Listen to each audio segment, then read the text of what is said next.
Hello and welcome to another episode of Video Game Logic. Today's show was recorded on March the 8th, 2016. I'm your host, Angry at Windows 10, and with me, my co-host...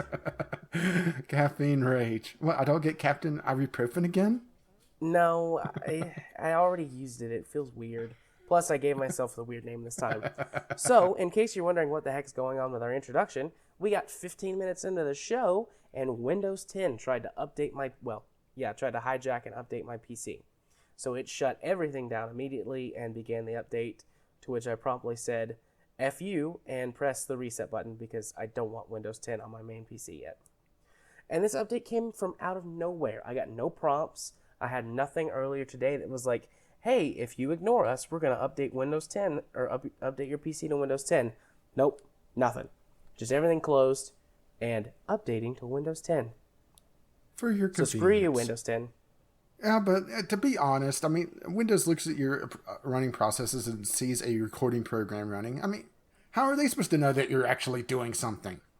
Yeah, I'm not trying to work or anything over here.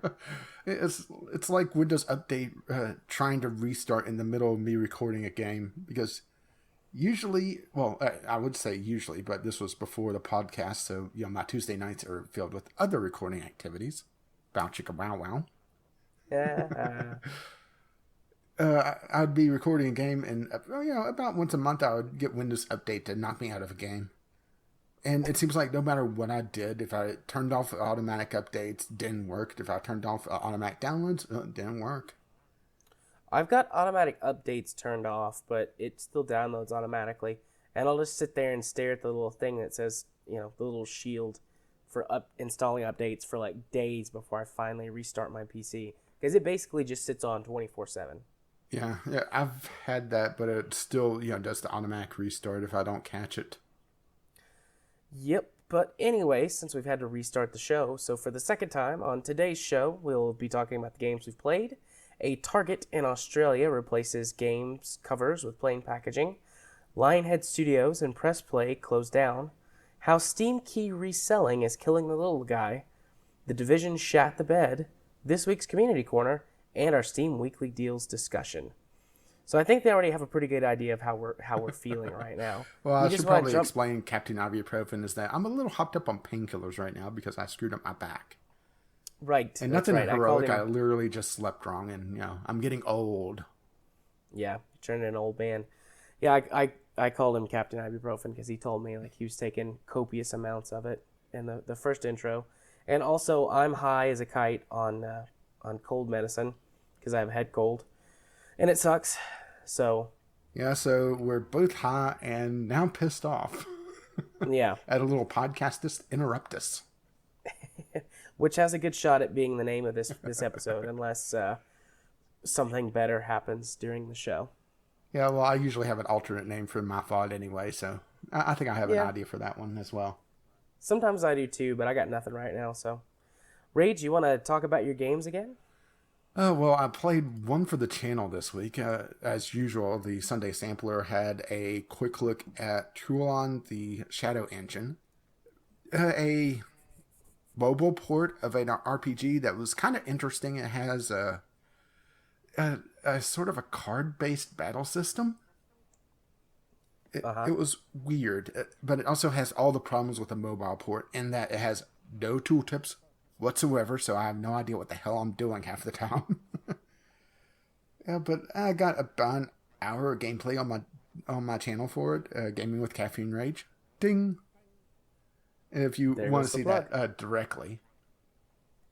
It wasn't a bad game, though, so I can't really talk too ill of it. It's just, it has all the problems of a mobile port, and it has none of the quality of life issues that you would expect from a PC game. And then, since I've been, a little out of it the last couple days because I hurt my back actually yesterday, for me, morning. And I completely missed that day because, my back was hurting so much I was, hopped up on ibuprofen and laying in bed, not feeling like playing anything. And today I basically slept because I missed, sleeping a good chunk of yesterday because, it was hurting too much. So I only got really sort of the stars in for actual gameplay that wasn't attached to my YouTube channel at all. And the tutorial on that game sucks. As in, Yeah. it is literally useless. Yep.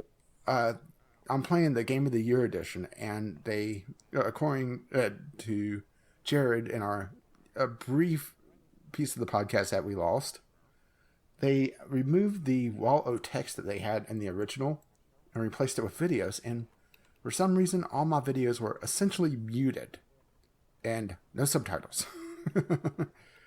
So I ended up just flying a colony ship around, probably about 15 or 20 minutes. This was also very late at night, so it's very possible that I just missed something.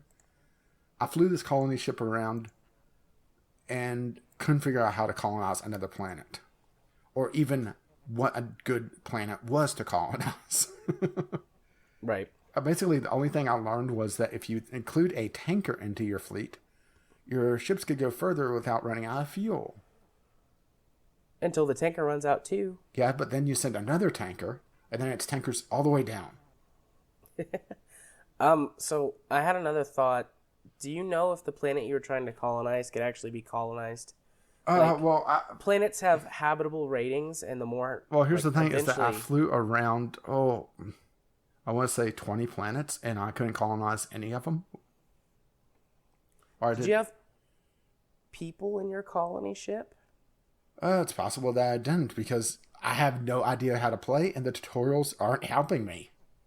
Yeah, that's fair enough. You do have to put colonists in. So it's very Although I'm possible that just assuming that would be like Civ, where, the actual unit is all you need. You don't need to load it. You do have to load it, but I think your starting colony ships start preloaded. I could be wrong. It has been a little while since I've played it, but I could have swore they were. Well, I wouldn't even know how to check because I have no idea. And once again, the tutorials were literally useless. Yep, they're pretty garbage. And I just didn't, it was late at night, and I didn't feel like digging around on YouTube trying to find a tutorial that I actually had audio to it. Yeah, the way I learned how to play was just playing a couple of games on easy until I got the hang of it. But outside of that, it wasn't bad. The tech tree is a little weird just because it turns out that you have to zoom in to find out what the hell anything is if you don't know the icons. Yeah, I don't know if there's any hover over tooltips in that game at all. Hover over tooltips are so overrated. I mean, who needs quality of life? Well, this game is pretty old. It came out in the mid-2000s. Yeah, this was before hover over tooltips were invented. I have no idea if that's true or not. I'm just making it up at this point. Yeah, the tech tree is a little wonky, but once you get used to it, it's fine. A whole lot of options, a lot of stuff you can do with it. Yeah, we're really off because you did like 7 or 8 minutes of just talking about Sword of the Stars, then your computer reset, so... Yeah, I feel weird talking about it again. Like, the gist of what I said before was that the tech tree is extremely deep, and I've talked about it being randomized before. So if you get a really good randomization, you can get hundreds of different combinations of things that you can do because there's a ship builder, as there are in most 4X space strategy games, at least the ones that I'm familiar with. And, you can design different ships, and there's different classes of ships, and a really good tech tree spin will give you hundreds of options you can choose from to build like really useful custom fleets and custom ships. But a crappy tech tree in that respect, we'll probably have some good stuff in other ways, but having limited ship parts, but you would have to completely change the victory conditions you're going for. Yeah. Usually you get a decent spread. I don't think I've ever had a game where it was completely one-sided towards non-military or completely one-sided towards military. Although I've played a bunch of games, I owned this game originally on disc. It came on, I think, 4 or 5 CDs. And then I owned it as a DVD version of the game, which was just on 2 DVDs. And then I bought it on Steam. So I've played, I don't know, a few hundred games of Sword of the Stars against all kinds of computer opponents. So it's hard to remember exactly every tech tree randomization I've ever had. You just learn to get good and work with what you're given each time to try and achieve a different victory condition. But Yeah, I I think think it's I just think something that's that we're probably going to both have to sit down together and do a co-op game. Assuming that we Yep. can, of course, because it looks like it was running through GameSpot, and it looks like Game Ranger doesn't have this game on its list. Oh Lord, another one of those? I did not realize that. Yeah, I was looking at that and realized, ooh, GameSpot. And I immediately went to Game Ranger, which was our option for SWAT 4, and it wasn't on the list that I saw. Well, we can see. It might run through Steam. I don't think it does. Maybe. I'm pretty sure it doesn't. We'll probably have to get Hamachi or something like that Well, we'll figure it out. eventually. I also don't know what Hamachi is, but I assume it's something that Hamachi emulates. is virtual LAN. I was gonna say, I bet it emulates a virtual LAN. Yeah. I've played some multiplayer games of it in the past, back when GameSpy was still a thing. I didn't like it very much playing against other people. Like it would be fun to play with you because we're two I have no friends idea what the playing hell a I'm game. doing. Well, I mean, we would team up. I wouldn't fight you. I mean, it would be no contest because I know what I'm doing and you have no clue. But someone that I know and can talk to. But playing against random people online, it kind of suffers from being one of those games where the people that are good at it very quickly establish a dominant lead, and you're just fighting a losing battle from there on. Yeah, playing 4X games in general online against randoms is very, very tough. I've heard some bad stories about Civ 5, for example. Just people dragging their feet or, just being utter dicks because they realize that they're in a losing situation. Yeah, and the turn timers can be turned up very high if you use a turn timer, which, you would be silly not to playing against random people online. But, I mean, you can get like 10-minute turn timers, and someone will sit there and run out the whole 10 minutes. And by the end of the game, if you're dealing with many planets, that's okay. But in the beginning of the game where you can breeze through turns in like 30 seconds, stupid to wait 10 minutes. Those people are the worst. Well, I'm sure we have worse to talk about tonight. Oh, I'm sure. I'm sure. Are those the only games you played this week? Yeah, that's like I said. I had 2 days where I was just laying in bed, going, kill me. That's more funny than it is sad. I'm sure that you were in a lot of pain, but just you saying it that way, just it's like a bad porno. And now you're gonna put bed music into it, aren't you? I don't know. Maybe we'll see how much work I feel like doing. So you mean this any week, work, right? Outside of just basic editing. Yeah, I mean, I have to do a little bit of work. So me this week, I actually played several games that I'm going to talk about. The first, I had some company come over on Sunday, and we played Smash Brothers Wii U. Nothing really special to talk about. I haven't bought any of the DLC or anything like that because all the little figurines. Well, I've got one little figurine, but I didn't use it because I had a friend over to play with. But I haven't purchased any of the DLC or anything for Smash Bros. Because I don't play it enough to justify it. And it's an alright single-player game, but it's definitely more of a party game, or at least playing with a friend or two. So I've not got much to say about it. It's fun. I should play it more. The online aspect of it was pretty good with minimal lag most of the time. So, I mean, I could play it online with people and get a bit more of a challenge, but I don't really ever turn my consoles on at all. Any of them. Or either of them, I guess. I only got 2. So, that's just pretty much all I have to say about Smash Bros. I played exciting. Marvel's... Yeah, really exciting. I played... And for anyone wondering, my 2 primary characters on Smash Bros. Wii U are Fox and Marth. Just in case Okay, I'm going to pretend I know who the second one is. I think I know the first. Yeah, Fox from Star Fox, and then Marth is from Fire Emblem. Oh, okay. I never played Fire Emblem, or I never played far into Fire Emblem. I've played a couple of the Fire Emblems, but just older ones. I don't know what the heck is going on in the story. I mean, they look cool, they interest me, but it's like I'm so confused. I don't own a 3DS. Well, that's nothing emulation won't fix.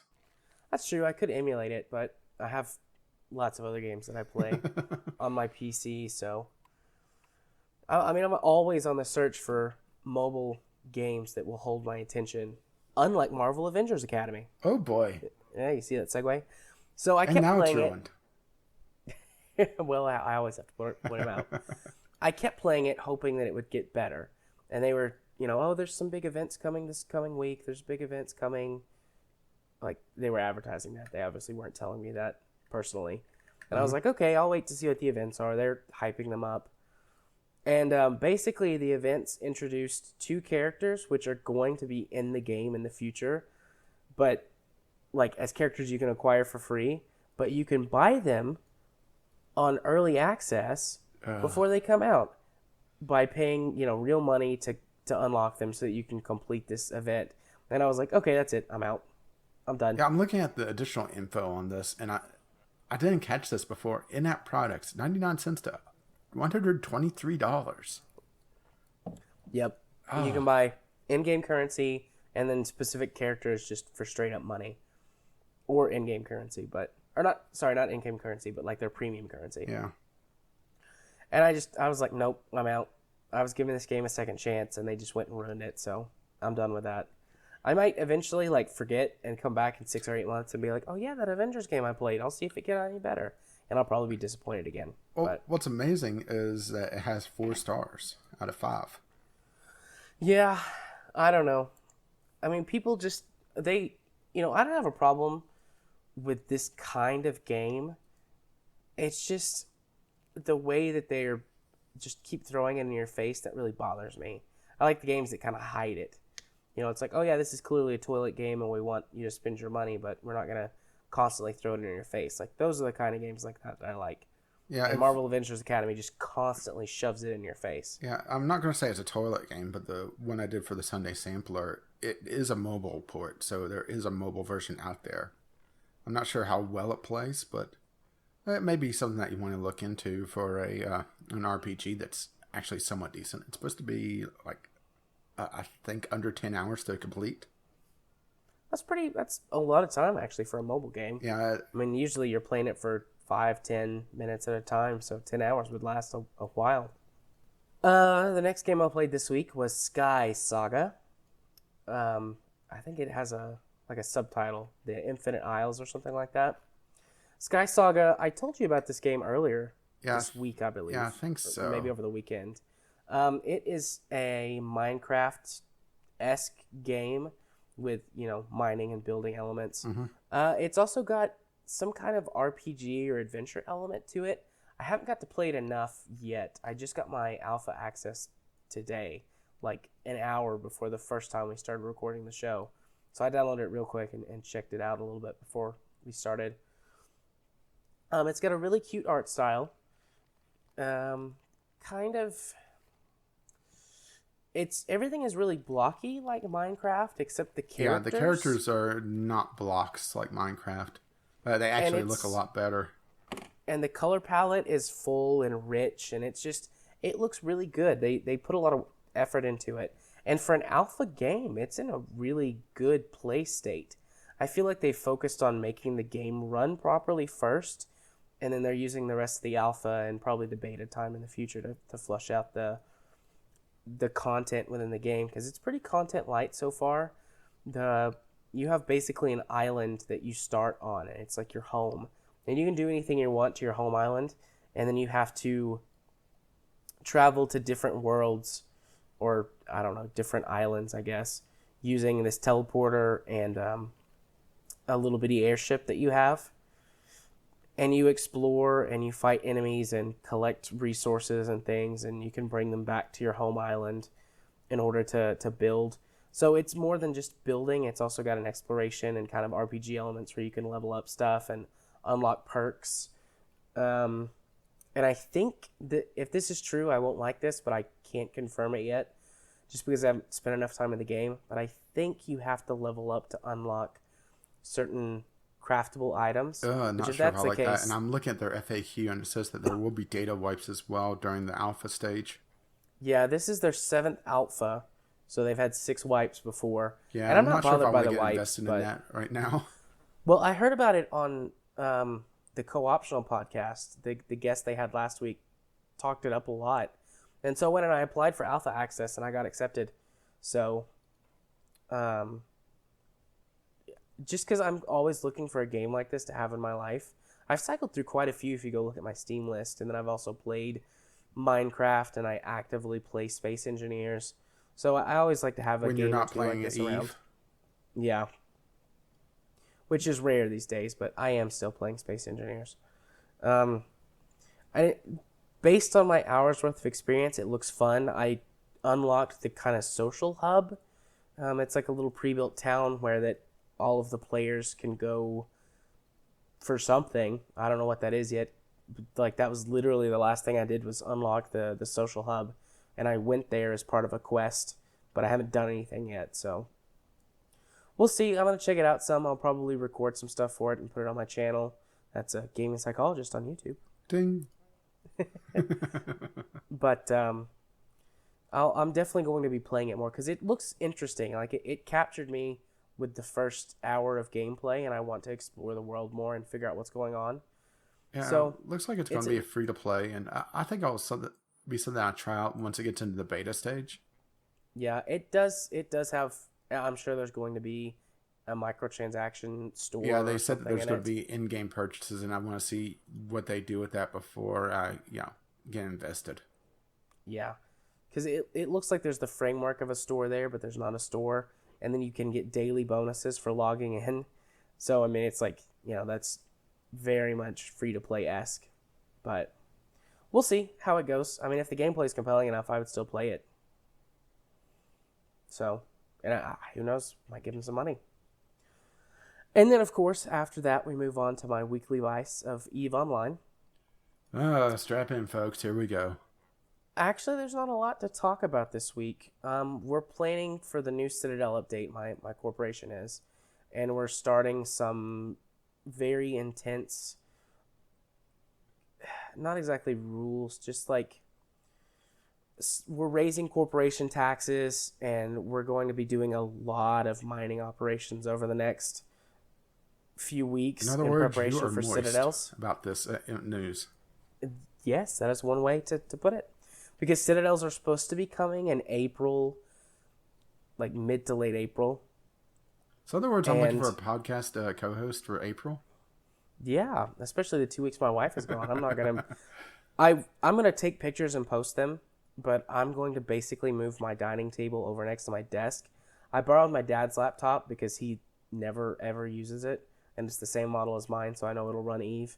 And then I've got my laptop, and I'm gonna run both of my main accounts on my primary desktop, and then I'm gonna create 3 trial accounts and have them. I can't help but feel like this is a call for help. And then I'm gonna play EVE. I'm gonna have 5 accounts going at once for those 2 weeks. But anyways, we're doing all this stuff getting set up for Citadels because the blueprint for the medium Citadel costs 7 billion ISK, and then it's estimated that it's going to cost another $1 billion to build it, and then you'll have to maintain it and provide fuel for it, and to run the modules and stuff. So we would like to be able to purchase and build one at their launch. Mm-hmm. So in order to do that, we've got to make a lot of money because we've only got like $500 million sitting in the corporate account right now. Only only $500 million. That's not a lot in EVE. It's enough to get you one like battleship, and that's it. But so that's basically what we're planning to do. I've been testing out one trial account this week to figure out what the limitations actually are on the trial account, and I'm set. I know what I'm gonna do, and I'm just running it right now to get extra mining. But otherwise, the drama's pretty much over. Nobody from my past corp has contacted me again after their initial mean letters when I told them that I was just gonna wash my hands of their drama and they could contact me again when they'd sorted it all out. Haven't heard from them since they sent me mean letters, so there's nothing there. I did get Groove to playing. He sent us a letter this week, and the illness is spreading. Yep, he started playing. He said in his letter that he's played 22 hours over the last 2 or 3 days. That's later in the podcast, isn't it? It is. But just you're showing what's off. going on. That's what you are. And he hasn't started playing yet. Again, at least not to my knowledge. But Supe said that he's been dreaming about, like, having actual dreams about EVE, and he was cursing me for getting it back on his mind. So I'm pretty sure he's going to come play soon. Maybe gets peer pressure. I hope so. I'm okay with that, peer pressuring other people to come enjoy my Vice with me. Well, I meant for me. Oh. I mean, it's okay if you don't play. I totally get why you would not play Eve. Oh, and I already finally have Warframe. You do have Warframe. You could abandon it and come play Eve. Yeah, but then my little ball of anger will get pissed at me. And she has a giant sword now. Yes, that is huge. It's bigger than you were. It's like twice the size of Valkyr. But anyways, and I did finally get my all the things I like about Eve video. Yeah, I saw that pop up. I explained in the video why it took so long, because there were a number of problems that went along with that video too. But I got it sorted out finally, so it's what's the title of it? I will now gush about Eve Online for 23 minutes. Yeah, someone hasn't been watching Total Biscuit at all. Yeah, I might have stolen that a little bit or a lot, but that's okay. So that's all the games I've played this week, and my Eve story for the week. Got to stir up some more drama. I like having juicy stories. Go start another war. No. It is nice to just have a chill week where the most interesting thing is like, well, we raised taxes and we're going to do a bunch of mining. Like, that's nice. Oh, and one other thing. This isn't about games, but I think this is probably the best place to put it, and then we might plug them at the end. But I closed it. The Spacebar Podcast. Yeah, that was actually going to be in Community Corner as well, because they have a couple tweets in the list. Oh, okay, that's fine. Then we can just talk about them in Community Corner. I don't check the tweets that go in. That's your thing. So, I had a whole big long Twitter conversation with them earlier today. Yeah, I had a little bit of one, and I made a snarky comment on their first post on their YouTube channel, which they actually have a dedicated YouTube for. Yeah, maybe we should do that. I don't think we should, because, well, you have, 50-some subscribers, and I'm closing in on 100? Yeah, I have 51. I got another subscriber this week. Yeah, I'm at 96. And our podcast RSS feed is up to 51 subscribers as well. Oh, wow. So yeah. We're both using our captured audiences already, and, starting another channel just kind of negates what we already ran. And plus, I already made a very snazzy thumbnail for my channel. Snazzy. Well, that's a lot of fair I did points. a complete overwork on my thumbnail styling, and I decided to do one for the podcast as well. Yeah, I've seen some of those. They look sexy. Yeah, you haven't seen the podcast one yet. I don't think so. No, I made it literally after I sent you. I think I sent you the one for the Sunday sampler. Yeah, you did. And you saw the one. You saw the A and the B blocks already rolled out, which is what I'm calling the just the time slots. It goes the A, B, C, A, B, podcast C, Sunday sampler. Fancy. Yes, I could actually name them or go by the colors because they're also color coded. Or letters. You can use letters. A, B, C. Actually, then it gets a little bit complicated. It's easy as 1, 2, 3. I should never sing, but especially not while I have a cold because I'm kind of nasally. Oh, it's easy as A, B, C. Maybe nasally works, though, for kid Michael Jackson. I don't know. Anyways, moving on. Back when Michael Jackson was black. What? Yes, indeed. I watched, for some reason, last week, I watched his, I think it was 93 Super Bowl show. I don't know why. I just, I was like, I back when the Super Bowl actually had good halftime shows? I didn't like this Super Bowl halftime show very much from this year, but I think the Super Bowl has good halftime shows. Last year was really good. Trying to remember who was last year. It's Kesha. And I couldn't tell you who that is if you held a gun to my head. Some rapper. Oh, so that's why I hated it. I think Lenny Kravitz was last year too. Yeah, but rap. I'm not a rap guy, so that's why I hated it. I'm not a big rap guy either, but Kesha's not really rap. She does some rap, but anyways, I was gonna move us on to the news section because we've got several stories this week. We started with 2, and now we're up to 5, I think. Yeah, but a couple of these are going to be short, and some of them are going to be ranty, so that's true. It's going to be fun. Right, so and actually, we have 4. Okay, we have 4. Let's start off with the shortest of all, though. Target Australia employs plain packaging for games. Oh, this is on here just because it pissed me off. Yeah, this is stupid. And now we should say that this is a single Target in Australia that's doing this. It's not a company-wide thing. Is it the same Target as the one that pitched a fit about Grand Theft Auto and pulled that was actually Kmart. They actually talk about that in this article. Kmart Australia banned Rockstar crime games because of social media outcry. Because here's the fun part is that whole thing was because of virtual raping someone. No, I'm not joking. That's actually why they did that. Yeah, I remember when that happened. And they showed a video of the virtual rape. And they were talking about how it was indistinguishable from reality for the person. Okay. I'm going to make a statement here. If you can't tell that Grand Theft Auto isn't reality, you shouldn't be playing that fucking game. I agree with your statement there. But getting on to Target. They are treating R-rated games, or their equivalent of R-rated games, because Australia has this weird, essentially a censorship board. Up until just a couple of years ago, they didn't have an equivalent of an 18-plus display, or an 18-plus rating. I'm sorry, I'm reading the article as well. They didn't have an equivalent of the 18-plus rating.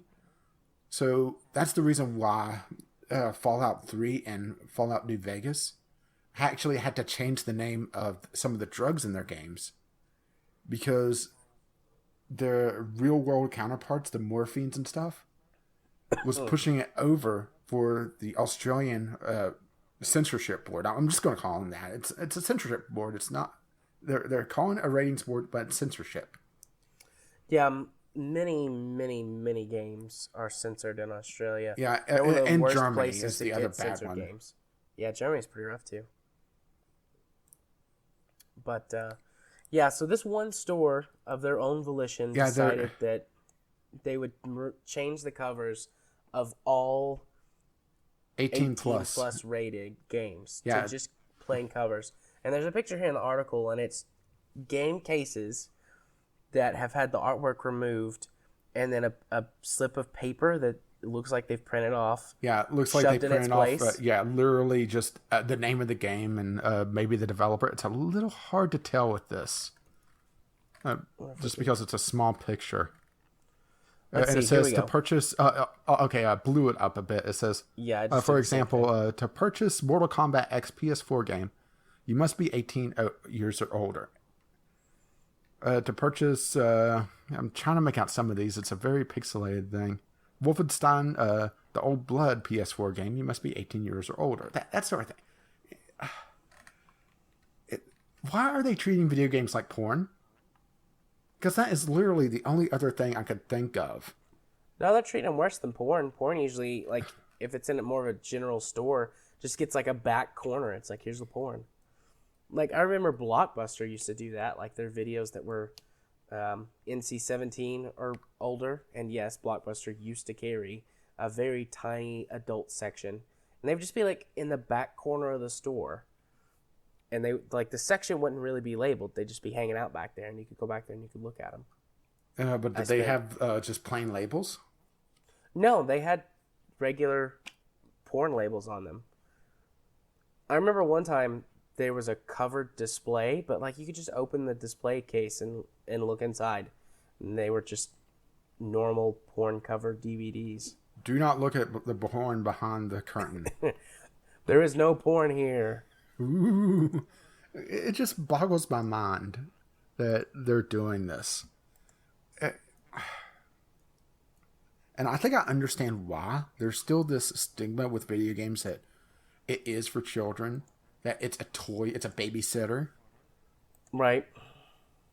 But you start looking at some of these games. I'm not going to talk about these games in particular, partly because it's a little hard to see exactly which ones, but it's pretty much the current things that are 18 plus after recording this podcast. But there are games out there that aren't rated 18 plus that are definitely not for children. Oh, yeah, definitely. Or you start getting to the more story aspect of the games, and you start realizing that these are very deep stories that, you can't consider them just toys at that point. It just boggles my mind. And it's really the Puritans out there, the ones that think sex is evil, violence is evil, and they want to push their views onto other people that are doing stuff like this. Right. Yeah, and I use Puritan just as a general term. A lot of it I don't think is religiously motivated, which was what the Puritans were. But it's the perfect term for it. They want to push their vision of what society should be onto other people, whether you like it or not. You aren't allowed to have your Wolfenstein. You're not allowed to have your Mortal Kombat because it offends them. Because they didn't grow up in a household where if there was something bad on television, you turned the fucking channel.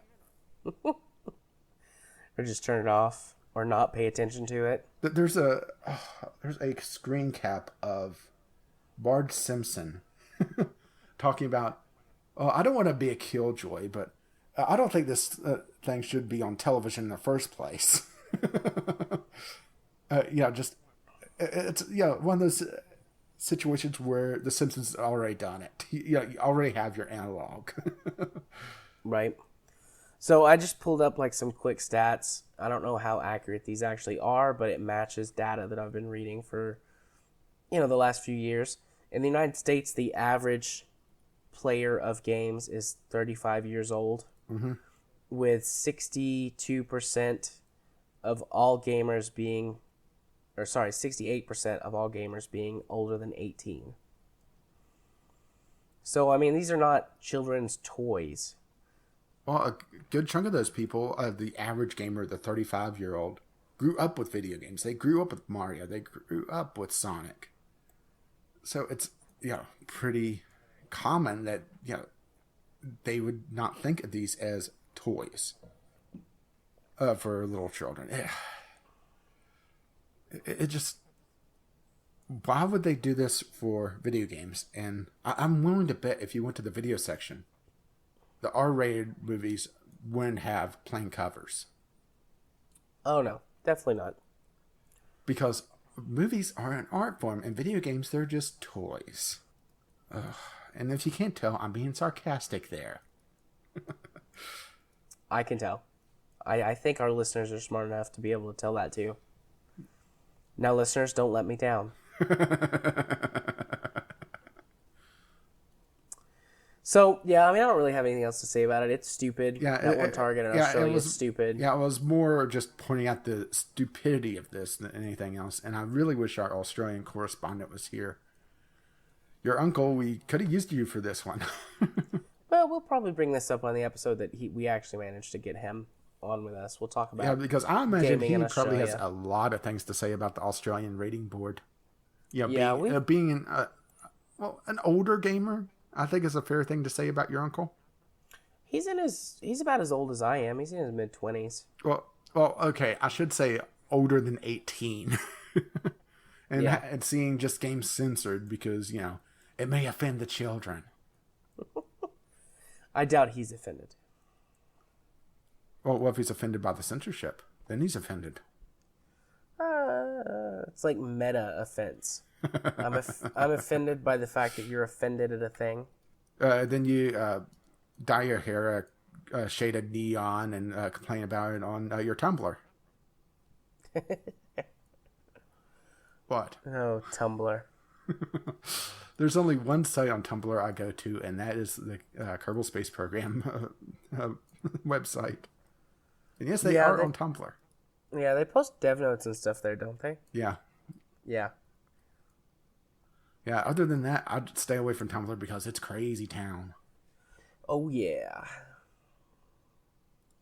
I Speaking very of briefly considered creating a Tumblr one time, and then I thought better of myself. Oh, you're not that crazy? No, I'm not that crazy. Speaking of crazy town, should we move on to our next topic?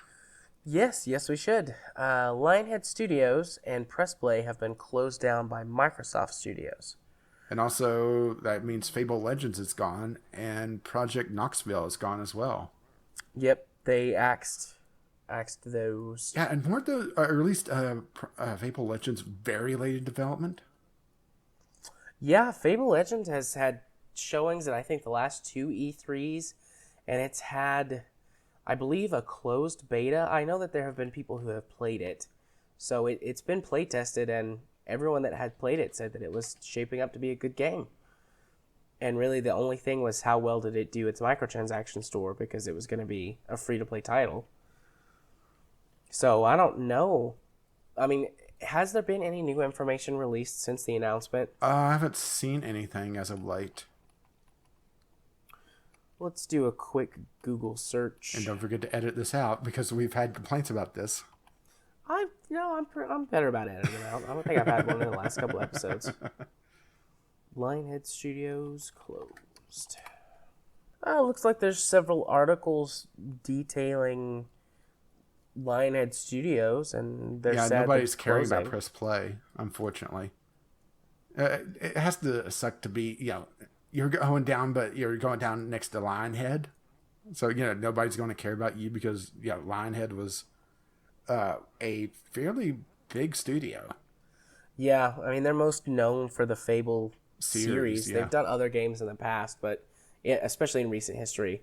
I mean, Fable 1, 2, and 3 were all really good games. There's some contention on how good 2 and 3 were, but personally, I loved the Fable series. I thought they were all phenomenal games. According to this, Fable Legends was going to be out first or second quarter of 2016, so it was very far along. It was very close to being done. I'm wondering, I mean, they're saying that the project has been scrubbed, but I'm wondering if it'll resurface, maybe like as some kind of a purchase thing, like somebody buys the rights to it and then they... Well, I imagine that Microsoft Studios still has the rights for it and most likely all the assets. Yeah, that's true. So they could just farm it out to another company. I was going to say, I can't imagine them not releasing a game that close to completion. The only company that I'm aware of that has a history of just axing games that are fairly far along in development is Blizzard. Yeah, and they've killed Blizzard multiple games. They've killed multiple games really late in their development cycle. Most studios at least will release what they have if they're that far along. Yeah, and Blizzard will burn a ton of money on a game and just axe it. Titan was like that, wasn't it? Yeah, Blizzard's had several projects that they've done that with. Warhammer Ghosts. Oh yeah. Got canceled last minute after it had like an E3 showing and a demo and all kinds of stuff. Wasn't that StarCraft Ghosts, you mean? Yeah, StarCraft Ghosts. Sorry. I think Warhammer. Where was Warhammer? Sorry. And then Project Titan was canceled, and they had another project that got canceled real recently that wasn't Titan. I don't know exactly which one it was, but they've done several that way. That they'll be 2 or 3 years in a development cycle, and then just go, "Yep, this game wasn't becoming what we wanted it to be, so we're just gonna axe it."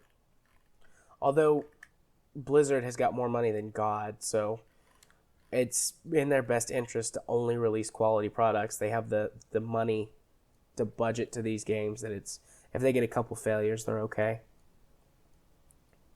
But no, so these stories that I pulled up on Google are basically just quoting the original Microsoft press release and then going into detail a little bit about what Lionhead Studios was. Yeah, which honestly, I don't think you really need to go that much into detail on Lionhead Studios if you've been a gamer for more than a few years. Yeah. Now, on the other hand... I haven't played the Fable series that much, and I still know Lionhead mostly from their earlier works. Do you think the whole Peter Molyneux thing years and years ago with him just dragging Lionhead Studios down? I hate to use that term, but, bringing up a lot of hype around their earlier games, around Black and White and all the way up to the early Fable games, actually, where he would just overhype the games, and then they come out and, just all the hype crashes the game's announcement. And do you think that hurt them in the long run? I don't think so. I think if you go and look at it with some hindsight, you're kind of biased because of what's happened to Peter Molyneux. Oh, yeah. But at the time, he just got away with it because everyone would go, "Oh, Peter Molyneux, you're just being a little, overzealous, and your games are still good." Yeah, but the thing is that, once again, we're talking about the enthusiast at this point and not the average gamer who may hear, Peter Molyneux talking about how you could plant a tree and watch it grow throughout the course of the game. That sort of thing. Yeah. I don't know. Peter Molyneux traded on goodwill for a long time from, Black and White and even the original Fable. Like, even though Fable wasn't what he promised, it was a game that was ahead of its time in a lot of ways, with the amount of freedoms that didn't really exist in RPGs at the time. And yeah, it was a technical marvel at its time. I think I never really got into Fable just because I didn't play the first one right away. And when it was announced that Fable 2 wasn't coming to PC, and I had no interest in getting a console for it, it's like, well, fuck you too. Yeah, I loved the original Fable. I've probably played through the original Fable, I don't know, a dozen or more times, just like exploring out all the choices and doing all the different things you could do and building different character types. Fable 2 I've played through a few times, not as many. There's 3 distinct endings in Fable 2. I've played through it 3 times. Which color do you like? They're actually very different. It's not like that. Yeah, but whenever you hear you have 3 different endings now, you have to go to which color do you like? Yeah, that's true. But no, they were actually 3 very different endings.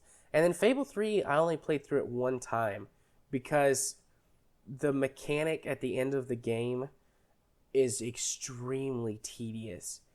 The final mechanic just turns into a grind because basically it becomes, do you have enough money to prop up your country's war effort against, the invading enemy? And that's what the whole end of the game comes down to.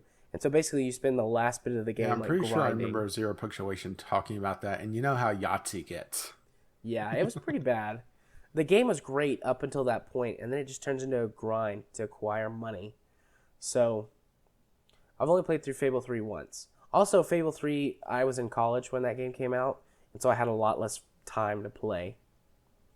But, they were great games, and even up until Fable 3, Fable 3, I think, was when Molyneux really exhausted his goodwill, because Fable 3 released in a pretty crappy state. There were several bits of game design that didn't make any sense, and then it was the buggiest of the 3 Fable games. So that was kind of the last of his goodwill. Did they ever patch that? I don't know. During the time that I played it, they patched some of the bugs, like some of the worst ones, but it still had the really stupid mechanics. Like, particularly the worst one is whenever you're playing in co-op, whenever one person goes to their menu, which was this weird, castle room that you would teleport to, no matter where the other person was, no matter what they were doing, it would automatically teleport them to your little castle room. Like, every time you open the options menu. Ugh. Every single time. I went to Lionhead Studios' Twitter page, and there's absolutely nothing mentioning that they're shutting down. It's their last tweet was March 4th. This is going to be a marvelous day out for us Lions. Who's planning on joining us next weekend? Oh, man. I suspect that Microsoft just... Yeah, that is sudden if they were talking about going to Innovate G4? Or is that... I'm sorry, I'm looking at the tweet trying to figure out exactly what is here. It looks like some sort of free event that was supposed to be going on March 12th. I guess they're not going now, are they? Probably not. Oh, wow. We also don't know how long they're going to take to close them down, because I don't think it said, effective immediately they were shut down. Yeah, true. They'll probably wind down. Yeah, true, but would you be going to an event to show off your now canceled game? Yeah, fair point. You make a good point there, but Yeah, I don't know. I was We'll see. mostly going to Lionhead Studios' Wikipedia page just to see. They have a long list of actually canceled games as well. Almost as long as their released games, to be perfectly frank. And maybe that's part of the reason why they shut down, is that it just wasn't. They weren't as profitable as they should be. Right. And something else that shocked me is that Fable Anniversary is still $35 on Steam. Yeah. Hopefully, well, that's an awful thing to say. I'm going to go ahead and say it anyways, but I feel bad now having this thought. Hopefully, with the studio closing, they'll have like a big sale on the games, and then I can pick up Fable on Steam. I feel awful for having that thought. Have the THQ style fire sale. Yeah. But let's take a minute to talk about Press Play. Yeah, Press Play was the one that everyone's kind of overlooking, and they were a very small studio, weren't they? Yeah, they were really small, making indie style. Yeah, I have one of their games, Max and the Magic Marker. Isn't that Max the Curse of Brotherhood? Or is Max and the Magic Marker a different one? Max and the Magic Marker, I think, was the prequel to that. Okay. I have not played that one then, if that's the case. I've played Max and the Curse of Brotherhood. Yeah, that was actually a really good game. Double check. No, Max and the Magic Marker is the one I played. It's it's your typical indie platformer, but I think. Have you ever played Crayon Physics, where you're drawing to do physical puzzles essentially? Yeah, Max and the Curse of Brotherhood had that too. Yeah, Max and the Magic Marker is essentially a typical indie platformer with Crayon Physics mixed in. Yeah. It wasn't a bad game. I didn't play it all the way through, but it wasn't a bad one. I actually really enjoyed the Curse of Brotherhood. And for a game that was aimed at kids, because I felt like Curse of Brotherhood was very squarely a game aimed at it looks children. Like I'm looking at Max and the Curse of the Brotherhood now. It looks like it's a lot higher production quality. Their first one, Max and the Magic Marker, was very 2D platformer. Yeah, this was a 3D game on a 2D plane, and it was a platformer. But I mean, it was just a really fun game that had some stuff that I thought was a little too scary in it for kids. It was actually a game I reviewed back in the day, and it was one of the final games I reviewed before I left Stick Down. But they have 3 games on Steam actually. What are their games on Steam? Max and the Magic Marker, Max and the Curse of Brotherhood, and Kimbla. Kalimba? Yeah, it's a jump and switch and fly your way through mind-bending subterranean puzzles in this stunning new platforming adventure. I haven't heard of that one before. I wonder if that was a newer game. Yeah, this is I think their last release game. They had one that was shut down, Project Knoxville. This came out in April 22nd, 2015.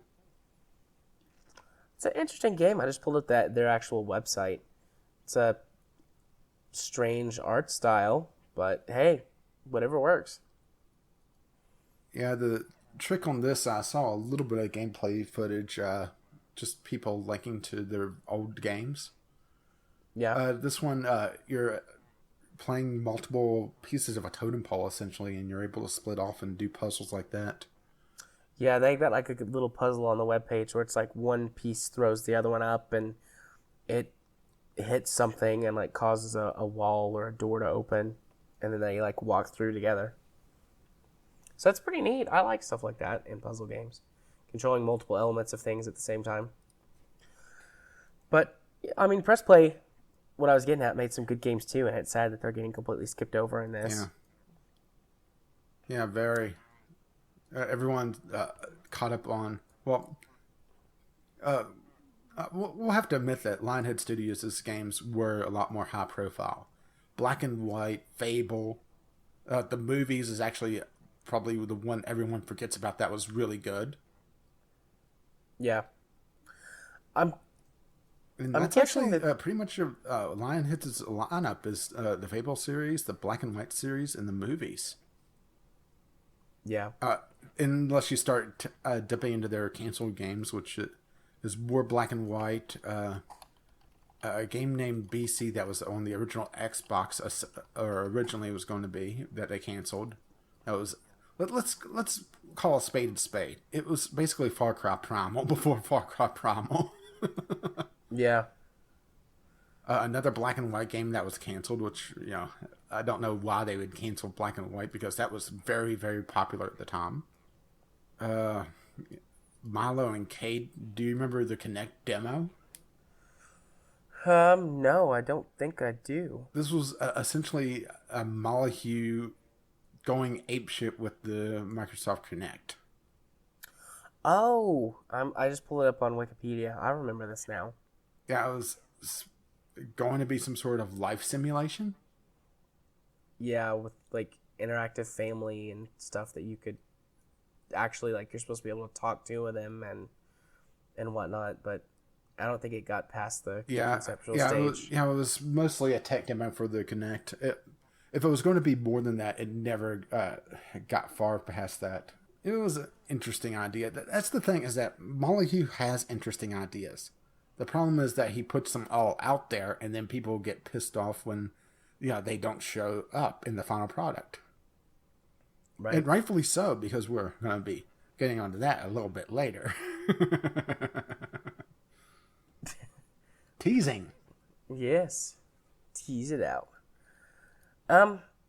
Overall, I'm really sad to see it's always tough to see studios, especially ones with storied histories like Lionhead, even though, once again, we're skipping over Press Play. Press Play did have good games as well.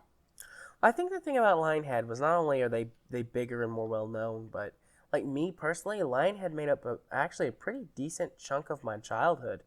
I mean, I adored Black and White. I adored the Fable series. And I played these games over a number of years. And for me, this is probably the first big studio that's closing that has an actual emotional impact on me.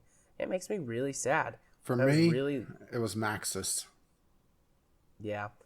I was sad to see Maxis go too, but not the same. Actually, I should scratch that. It was Bullfrog, now that I think about it.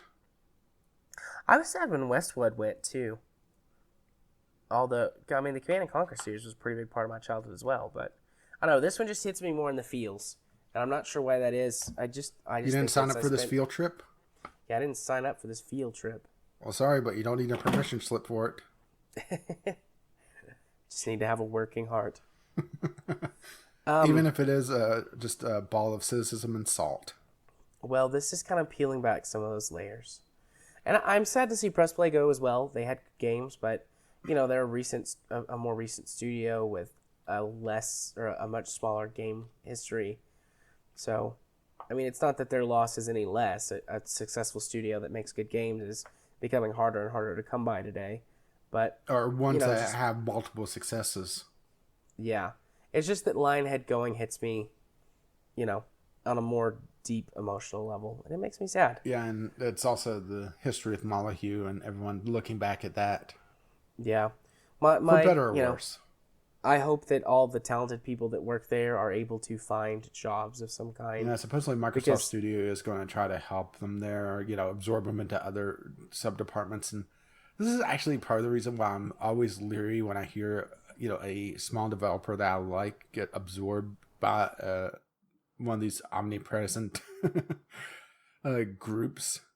EA is probably the worst about it, though, just taking beloved studios either that don't fit their corporate structure or just gutting them for their IP and then shooting them in the head. Yeah. I really hope Microsoft does do something, but to be honest, I don't expect them to. Like, I want them to help, but I'm not convinced that they will.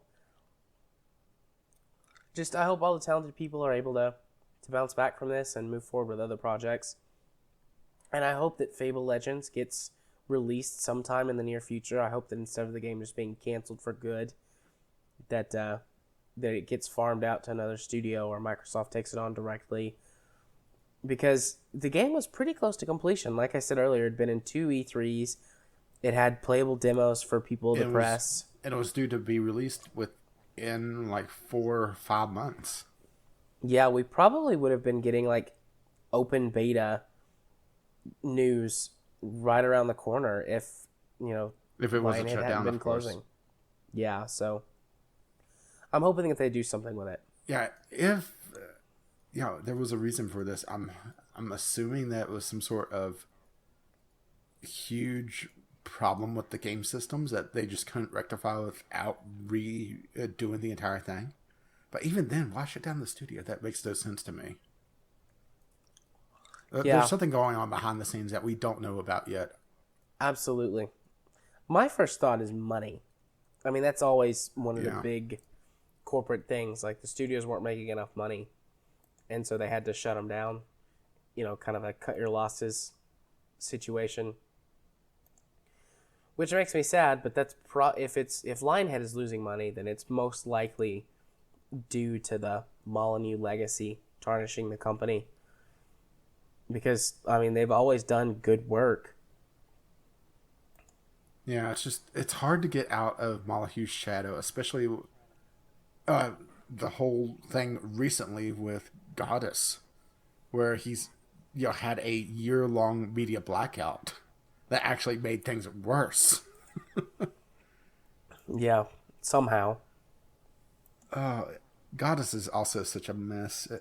I'm gonna make a prediction that within, let's say, 4 years, 22 is it 22 cans or is it another number? Or it's 22 cans. Okay, That's 22 his cans. development I think 22 studio. cans is probably going to go down, unless they have something else they're working on, because Goddess is not going to sustain them, at least on PC. Maybe the mobile version will be a lot more successful, right? But the PC version, they burned all their goodwill with Goddess. I think that's a fair thing to say. Probably. And I am including the whole spin-off combination game, whatever the hell they're doing with. Now I'm blanking on the name of it. It's Goddess Wars? Goddess Wars, yeah. Where they finally get that poor sucker from the Curiosity Cube into the game. So he could get like $5 at this point. Yeah. Oh. Poor kid. So, I just kind of gave my big spiel about Lionhead and Press Play. Do you have any final really. Thoughts to add? I'm pretty much in the same boat that I won't say that it's my childhood, but it was a lot of my early PC gaming. Right. And that them leaving like this, just being completely axed, seemingly out of nowhere, if their Twitter account is anything to go by. It just doesn't show them respect that they deserved. Well, okay, maybe deserved is not the proper term, but their storied history, just to be axed out of the blue. Yeah, I think they earned a little bit more than that. Yeah.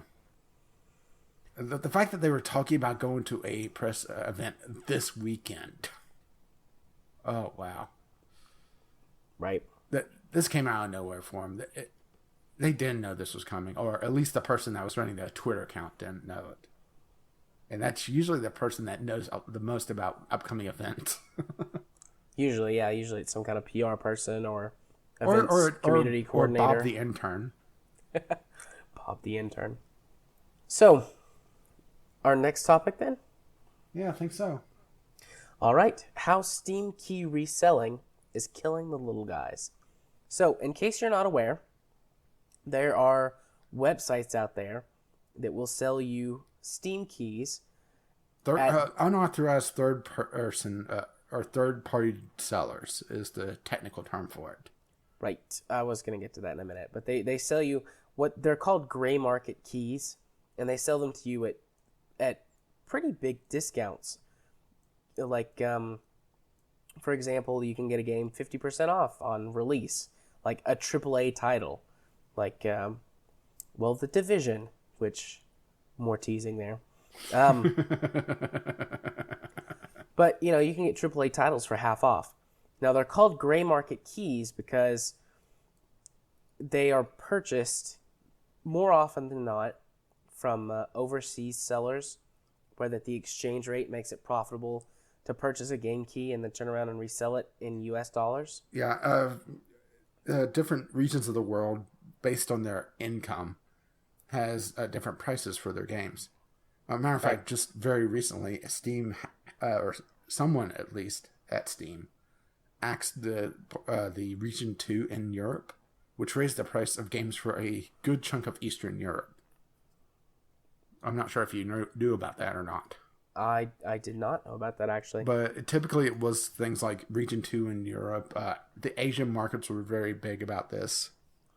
A lot of South American markets as well. Yeah, South America. Basically, third world is probably not the proper term for it, but the less developed countries. They would buy just boatloads of copies of a game there and take the keys.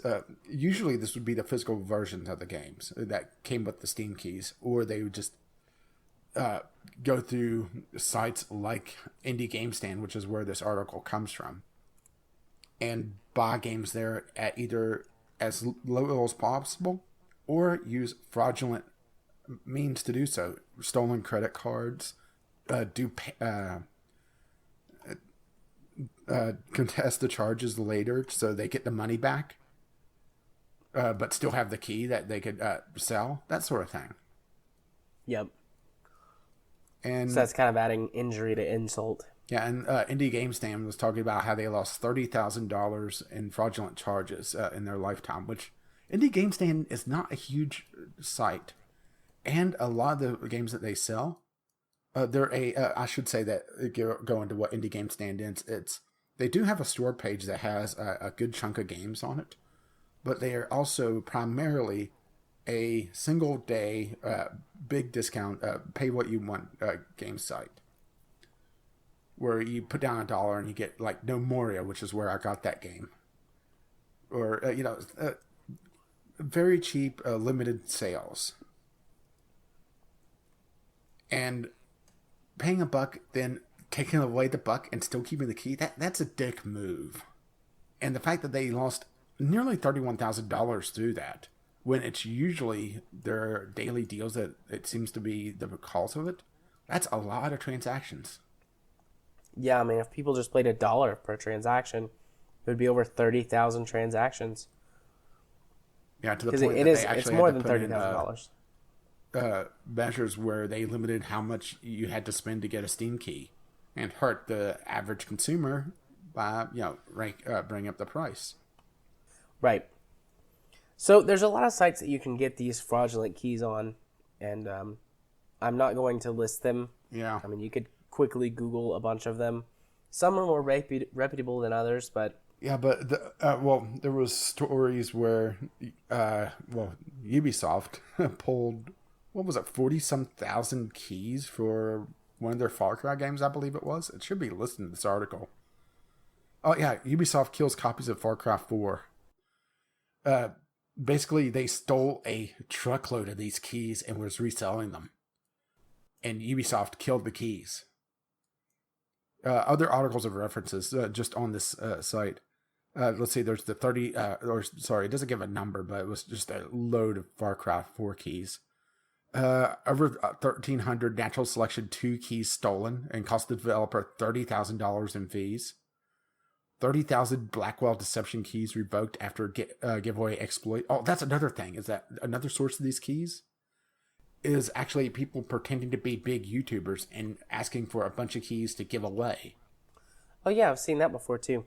A matter of fact, to the point where if you're asking for a review copy of a game now and you're not a major YouTuber, you have to actually submit to them a proof that you're a YouTuber, because this has gotten so commonplace that the scam has happened.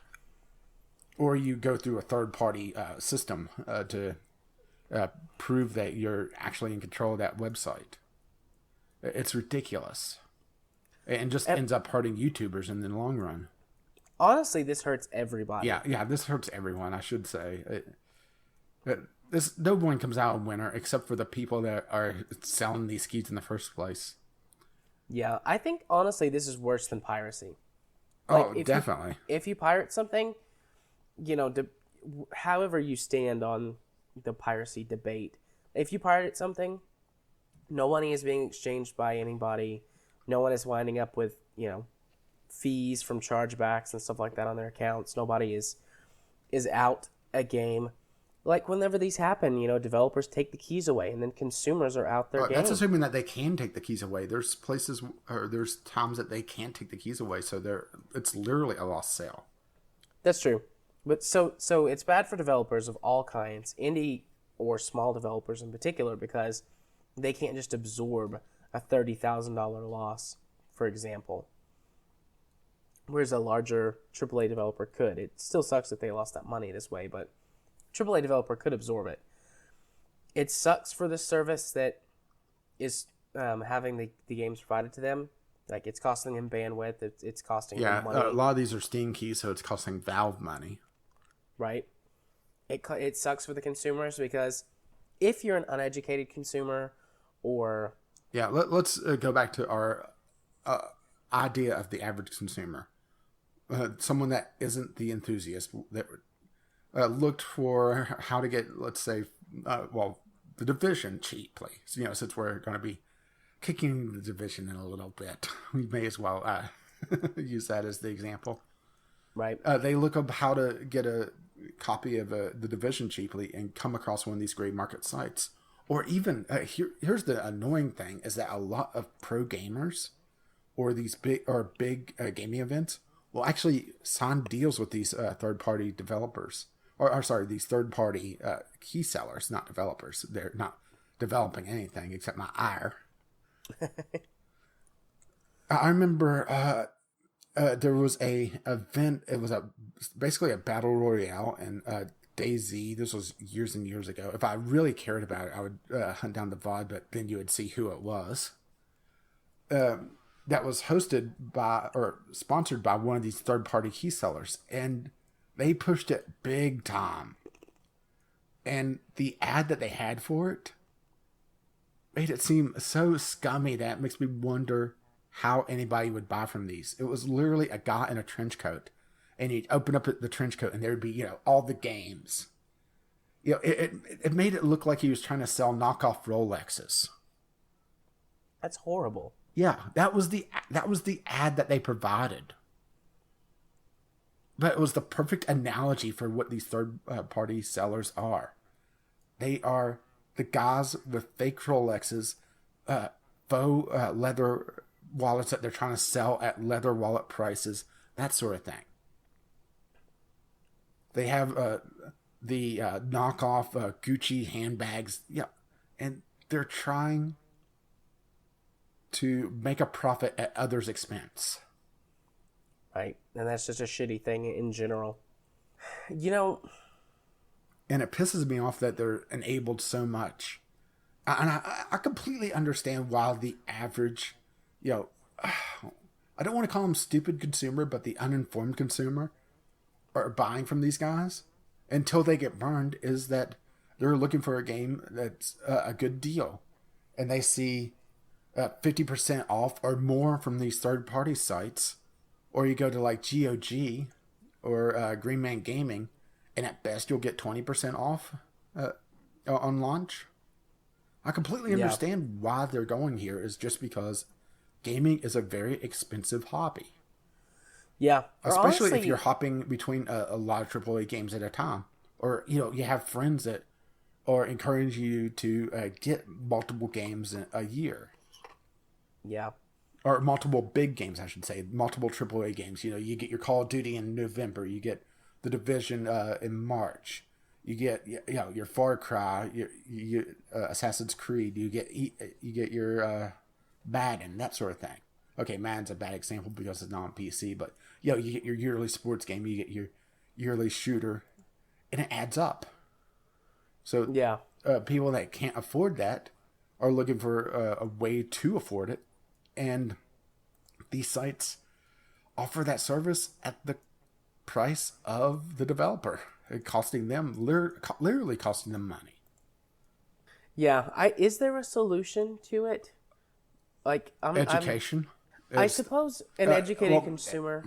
Education, and also have it where these events people aren't signing on to promote these guys. Which, that's the tougher thing, is that these sites are very often used by smaller YouTubers and smaller events, smaller pro gamers, the lower bracket of the pro gamers. It's as a way to get extra money to try to, live their dream of just covering video games for a living. I don't fault those people for wanting to do that, but there's other ad and sponsorship routes and things like that. Once again, it comes down to just, are you willing to destroy what you love? Because that is literally what these are doing. If you love the small indie scene, this is a cancer to it. The people talked about used games being killing the indie scene or hurting big developers. This is the PC equivalent of that. And I'm not 100% convinced that the used game scene is nearly as destructive as this, just because of DLC. And you could make that same excuse here, but if someone is buying these third-party copies, I'm willing to say that they're probably not going to buy DLC through it, or through normal channels. They'll probably buy through the same companies, and you can't do that with a used copy. Hello? Did you say can you, or did you say can't? Say that again? I was saying that I'm not sure if you can buy DLC through these companies, but if you can, I would imagine that they would go back there and once again cost the developer money. I know there's certain DLCs that you can get through them, like the bigger DLCs. I've seen those before on a couple of these sites. Because this has been talked about several times before in the past. Every once in a while, I suppose a scandal is the best way to say it, will roll around, and all this gets brought up again. I've seen DLCs on a couple of those sites, but not all of them. So I'm trying to bring it around and equate it to essentially the version of this on consoles, which is the used game market, which isn't nearly as bad in my opinion. Just because it isn't actively hurting developers. You're still getting that initial sale, unless it's literally a stolen copy, which then it's basically the same thing. Yeah, I don't know. I don't have an idea really of how to solve it. Consumer education would go a long way. Yeah, but the once thing again, that's pushing more into the enthusiast level. Right, yeah. I think that not using them for events would be a good start, at least, because I wouldn't kill them completely. The only way that you would be able to stop this would be literally taking them off Google, and that's not the answer. And I hesitate to say that Google should police this, because once you open that door, Google could police literally anything. And not to say that they don't already police stuff. It's just something I'm hesitant to call censorship for. Yeah. Censorship isn't the answer. I mean, we literally just talked about censorship earlier. And using the same hammer to knock down these guys isn't the answer either. Yeah. And there are more reputable versions of these types of sites, and it's like, where do you draw the line? When is the risk too much? And I don't know if I'm comfortable with Google deciding that for me. And again, it goes back to educating consumers, which is difficult to do because, your enthusiasts are the more likely ones to be educated on the topic. And also, let's be honest, that games media kind of sucks. Yeah, they kind of suck for the most part. And a lot of times, people look at games media as a joke. So if there's a big piece on talking about why you shouldn't be buying from these sites, it's almost an ad for them more than anything else. Yeah, that's one way to look at it that I hadn't thought about, but I don't know. It's a very difficult problem, which I'm not convinced that there is a solution for. Here's our second commandment. The Video Game Logic first commandment is don't pre-order video games. Yeah, we have a good reason why coming up. The Video Game Logic second commandment is don't purchase games from gray market websites. I think I could agree with that. I mean, I definitely agree with it. I'm the one who thought it up. But this is another situation where there's no good solution other than just don't do it. And there's no way, I'm not delusional, there's no way we can reach every single consumer and tell them not to do it and explain to them why. Because again, consumer education, difficult to, et cetera, et cetera. Yeah, I'd like to think that that the non-enthusiast crowd, gaming is very social. So I'd like to think that in those groups, there's at least the one enthusiast that would go, you shouldn't buy here, and give them the reason. That's hurting the developers, that you have a good chance of getting ripped off. Do that, gaming enthusiasts that listen to us. Go tell all of your friends, don't buy third-party gray market keys. And then give them the list of commandments and tell them that we decreed it with a thou shalt not. Yeah, and if they pre-order, just take the receipt and rub their nose in it. So, rubbing nose and things, I think we're ready to move on. I think so. Let's discuss how the Division Shat the Bed when it came out, shall we? Let's rub its nose in it. Well, in what way? Because I'm looking at least 4 of them. I want to go with mine first, because it's a shorter one. And then we can just go down the list. Which I found a 4th one, and I didn't put on the list yet. Actually, let's just go down the list. Let's start with 30 days exclusivity. Oh, here's the fun thing about pre-ordering games. You have no idea what you're going to get. In this case, if you bought the season pass blind and pre-ordered the game, and you're not on an Xbox One, you get to wait 30 whole days for that DLC to unlock on your platform. They signed an exclusivity deal that didn't come out until, what was it, today? Yeah, today. That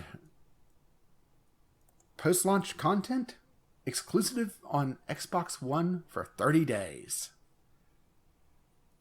Was this just a blanket 30 days, or is it 30 days on every piece of content? This is 30 days on at least the first 2 expansions, Underground and Survival. Sweet. Which is part of the season pass. Or I shouldn't say season pass, but exclusivity deals like this, I understand why they exist. That Microsoft probably forked over a lot of money to get this deal that helped the development of the Division. But you're, creating a division. I can see the point behind certain exclusive things, like exclusive game titles. Yeah, I can see why, Bayonetta 2 doesn't come out on other consoles, is that Nintendo forked over the money for it. Right. But that game would literally not exist without Nintendo. It sucks that it doesn't come out to other places, but I understand it. But DLC exclusivity deals, they are so scummy. Particularly a timed exclusive deal. Like, what's the point, to be honest? How many people are you actually going to entice to buy your console or to buy the game on your console for that extra 30 days? Like, I would just wait. I'm going to have to wait. Eventually, I will pick this game up on PC. In probably a year, when all of this stuff is out and there's a Game of the Year edition or something like that. And the player base has moved on. Yeah. I don't want the player base anyways. I just care about it for the single player content. Like, genuinely, I only care about the single player content. So I don't really care about the player base leaving. But, I'm just going to wait. I don't know anybody that plays games that for a 30-day, exclusivity is like, oh, I'm gonna go get it for Xbox. It's gonna be so rad to get all that stuff 30 days before everyone else. Yeah, this is really the only people that this would actually change their choice on is people that own both consoles already. Let's be perfectly frank here. Yeah, I don't think you're selling any consoles at all off of the 30-day exclusivity. I would say that you're probably hurting yourself in the long run because this would probably piss off a few people. Yeah, potentially. I don't know. If I was going to buy it for Xbox, I probably would be like, oh, that's neat. And then just move on. Like if I was your average consumer, I'd be like, oh, that's neat. Yeah. Getting it a little early. And which I'm looking at the comments for this, and it's It's bickering back and forth. It's this is also a jab back at PS4 for Destiny. Fine by me. Yeah, trying to basically say, well, you did it to us for this game, so we're going to do it to you for this game is not the way to handle this. Because down the road, you're going to get screwed over once again by the next game because Sony paid up or Ubisoft didn't get enough money, so they decided to do it on PC. No, that's a fantasy land. That's never going to happen. You are correct in that assumption. It's going to be one console or the other. Yeah. And saying, "Ha, it's happening to my console. I'm getting it 30 days before you." That's not helping. No. You should be pissed off even if it's helping you. Because in the long run, these deals are going to hurt you one way or the other. Yeah, exclusivity deals are bad for everyone all the way around. You know, Or the time exclusivity like this. Yeah. No, for example, Rise of the Tomb Raider. It's out for PC and it's out for Xbox One. It doesn't come out for the PS4 until the end of the year because of a time exclusivity deal. Right. And I'm still betting that they're going to say that they had below expectations on their sales because of this. And it's their own fault. But they'll blame everyone else. Ugh. They'll blame the consumers for not buying enough games. And it's like, well, don't be a crappy developer and just release your game. Yeah. Everywhere. If we're done with this one, I am going to throw in that. Oh, guess what? It had server issues as well. Sure, go ahead. Pitch in the server issues. Well, it's not really an article. It's just the fact that the game had server issues. But then again, what AAA game doesn't have server issues on launch these days? I'm thinking, and I'm drawing a blank. Pretty much anything that has multiplayer, it's going to have server issues on launch, and it's ridiculous. I don't get why people are buying on launch and then complaining about the lack of servers. Because people are impatient and silly. Yeah, it's just, once again, the uninformed consumer, I guess. Yeah, I'm not surprised that education would solve so many problems with gaming. Education solves a lot of problems in general, not just gaming. Yeah, should have said education would solve so many problems, but also a little bit of self-control. Oh, yeah. A little bit of self-control would be great for gamers. Yeah, don't buy that until the reviews come out. Definitely don't pre-order that. Yeah, well, the Division didn't even have review code at all. No, the Division wasn't going to be reviewed until after the release. They didn't send out any codes. Which, slight side topic, I don't like that. I would rather have a review that's slightly inaccurate because of any last minute changes that comes out pre-release as opposed to waiting post-release for a review that is 100% accurate based on the launch conditions. Just, I think it's more important to the consumer to have the earlier information than it is to wait for the 100% accurate information. And I always take everything that reviews say with a grain of salt anyways. Like, if they're like, yeah, the server access was great, I'm like, yeah, I'll see that one for myself. So the next Division problem was a while back, and I have praised them for this a couple of times. The Division said that they were going to have multiple graphic options on the console version. They were just presets, but that would let you go between, high cinematic fidelity, and non-cinematic. Yeah, cinematic and playable. Well, they didn't do that. They took them out. Now, Ubisoft has not said anything yet, so there's speculation that either it's a broken feature that will get patched in later versus it hasn't been included at all.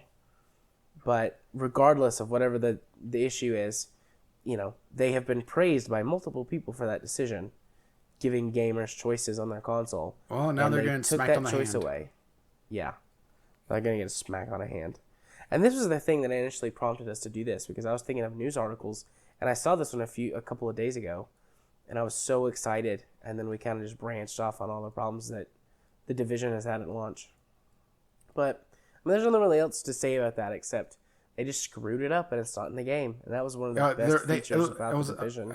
It's possibly a molecule issue where they were talking about something that they were thinking about doing, and then just decide not to, or it proved Yeah. to be too cumbersome, or who Which knows? It may have scared console people to have a choice. Tested badly with focus groups. Giving them choices resulted in brain dead, comatose states. They were confused and put down the controller and walked away. But speaking of not walking away, breaking off of the list for a moment. Okay. Sub thing on this same article. Jerks are blocking progress in the Division by standing in door frames. Oh, yeah. I've seen pictures about that. The online portions. Yeah. I saw several tweets where people are mad. It's like all of these people are blocking where I have to go. And they're calling it queue simulator or line simulator, depending on whether the person is No, that's a American completely or different issue English. as well, is that the way that they hand out missions can only be done one at a time. So you get this just massive people at mission sites. Yeah. Awful. Bad game design right there. What the hell were they thinking? They weren't. That's my answer. They weren't thinking it through properly. Did they think that there was only going to be 3 people? Well, I mean, granted, in a few weeks, there may only be 3 people. I mean, I wouldn't be surprised if Ubisoft didn't look past their own noses on their face to figure out what they were going to do. It's like, oh yeah, we'll just release it. People will buy it. We'll use lots of buzzwords and create a whole bunch of hype. People will buy it. Yeah, I think that's part of the problem, is that buzzwords are what sells games these days. Unfortunately. So the last one is Ubisoft lied about microtransactions. Now, I was completely unaware of this. Well, this also also depends on how you categorize microtransactions as well. You were saying that they were using a lot of kind of micro DLCs. Yeah, it's right now on day, well, I guess 2 or 3 now at this point. There are 2 packs of cosmetic DLC for $5 a pop on top of the season pass. And how is that not a microtransaction again? And it's right at launch, too. Good job, guys, with that. And this is, if you look at the tweet, which will be in the show notes, all the comments are, Microsoft reiterates that the Division won't have microtransactions. I miss the days where you had to earn and not buy cosmetic items in games. Already, this game has been released hours ago. And it goes on and on and on. Those are good and appropriate tweets. Like, surprised that they're doing this. Cosmetic DLC packs, formerly known as microtransactions. It's all in the wording. And once again, it comes message. down to buzzwords. Yep. You know, I was really excited about The Division. It was one of my top 5 games of the year that I was most excited for that were coming. Every game I've picked so far, except for XCOM, has been disappointing. And The Division did not disappoint being disappointing. I'm going to turn you into a ball of cynicism and salt yet. Oh, yes, you are. You know what? I had no intention of pre-ordering. Obviously, the first commandment of video game logic is thou shalt not pre-order. So I wasn't pre-ordering. But I did want to buy it when the reviews came out. Like, I was hoping that it was going to get mostly positive reviews. But there's, problems and lies and things that are missing. Because I considered purchasing this on my Xbox just to have as like a chill game that I could hang out on the couch and play. And it's just like, at every turn, I don't want this game anymore. Eventually I'll buy it, like I said, when it's, Game of the Year have you edition looked on at the sale reviews or on something. Steam? No, I have not yet. Oh, I think you're in for a treat. Let's very quickly head over to Steam and check out The Division. What do you think the percentage is? Oh, I will tell you gosh. how many people have reviewed it so far. 5,257. I'm going to guess 18% positive. Oh, mixed, so it's closer to 50%. Yeah. Still, negative. Yeah, look at the... It's 57%, by the way. But look at the top-rated comments. It is... I like this one. Downgrading graphics and damage modeling. Check. Uplay. Check. AI is smart as a dying trout. Check. Floating NPCs, check. Runs as smooth as 80 grit sandpaper on a 980 Ti, check. Shoot Alex, check. Everyone's a doppelganger, check. Subpar story, check. Decent weapon modeling, check. Killed a boss, here's a cool hat. I love that. It's TF2.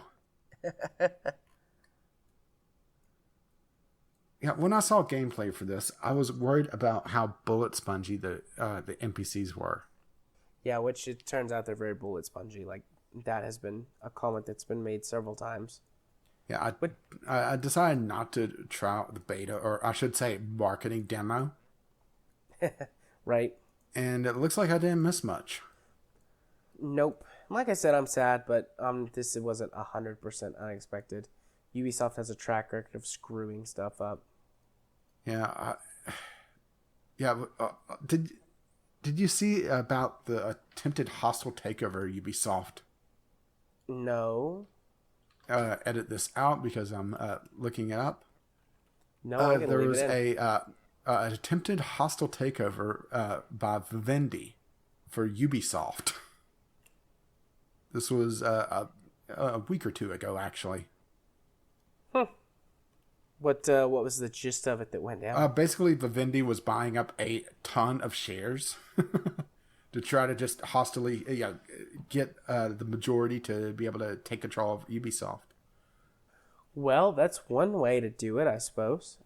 Full-blown corporate takedown. Yeah, really. And I hate saying this, but Ubisoft being taken down or having a change of management, not sure if that's a bad thing. Probably not a bad thing, honestly. I hate saying that because it would cost a lot of people jobs, but Ubisoft is one of these companies that gets it wrong over and over and over again. The only games that I've seen lately that has gotten pretty much universal acclaim is their more indie-style games. Anything big budget from them has had server issues, have had crashing issues, has had textures just not appear, so you have eyeballs and Joker-like grins floating in midair. Those are pretty funny, to be honest. Yeah, but it's not funny if you're a paying customer. Yeah, very true. I'm trying to think of when the last time Ubisoft had a major release that didn't have some sort of clusterfuck going on around it, and I can't think of one. Not counting the indie releases or indie style releases. The original Far Cry, I think, it's the only Far Cry game that actually ran properly when they launched it. I'm drawing a blank on anything else, though, particularly more recent, because the original Far Cry came out in the early 2000s. Yeah, 2004. So, I don't know. Maybe they've had another one. It really tells you just how much down the drain Ubisoft has gotten. And I'm really shocked that there's 81,000 people playing. And this is just on Steam, by the way. I mean, The Division was a big release. It was, it's been hyped. It's going to be interesting to see in the coming months how that population stabilizes. If it's going to pull and evolve and go from like 80,000 to 3. Not 3,000. I'm talking about 3 people. I'm thinking that it'll stay pretty stable on consoles. Again, there's a lot less competition, et cetera, et cetera. We've had that conversation many times before. On consoles, it's literally this or Destiny. That's it for this style of shooter. Maybe if you try to extend the genre a bit, you get things like Warframe, but that's not quite the same style. Right. I don't know.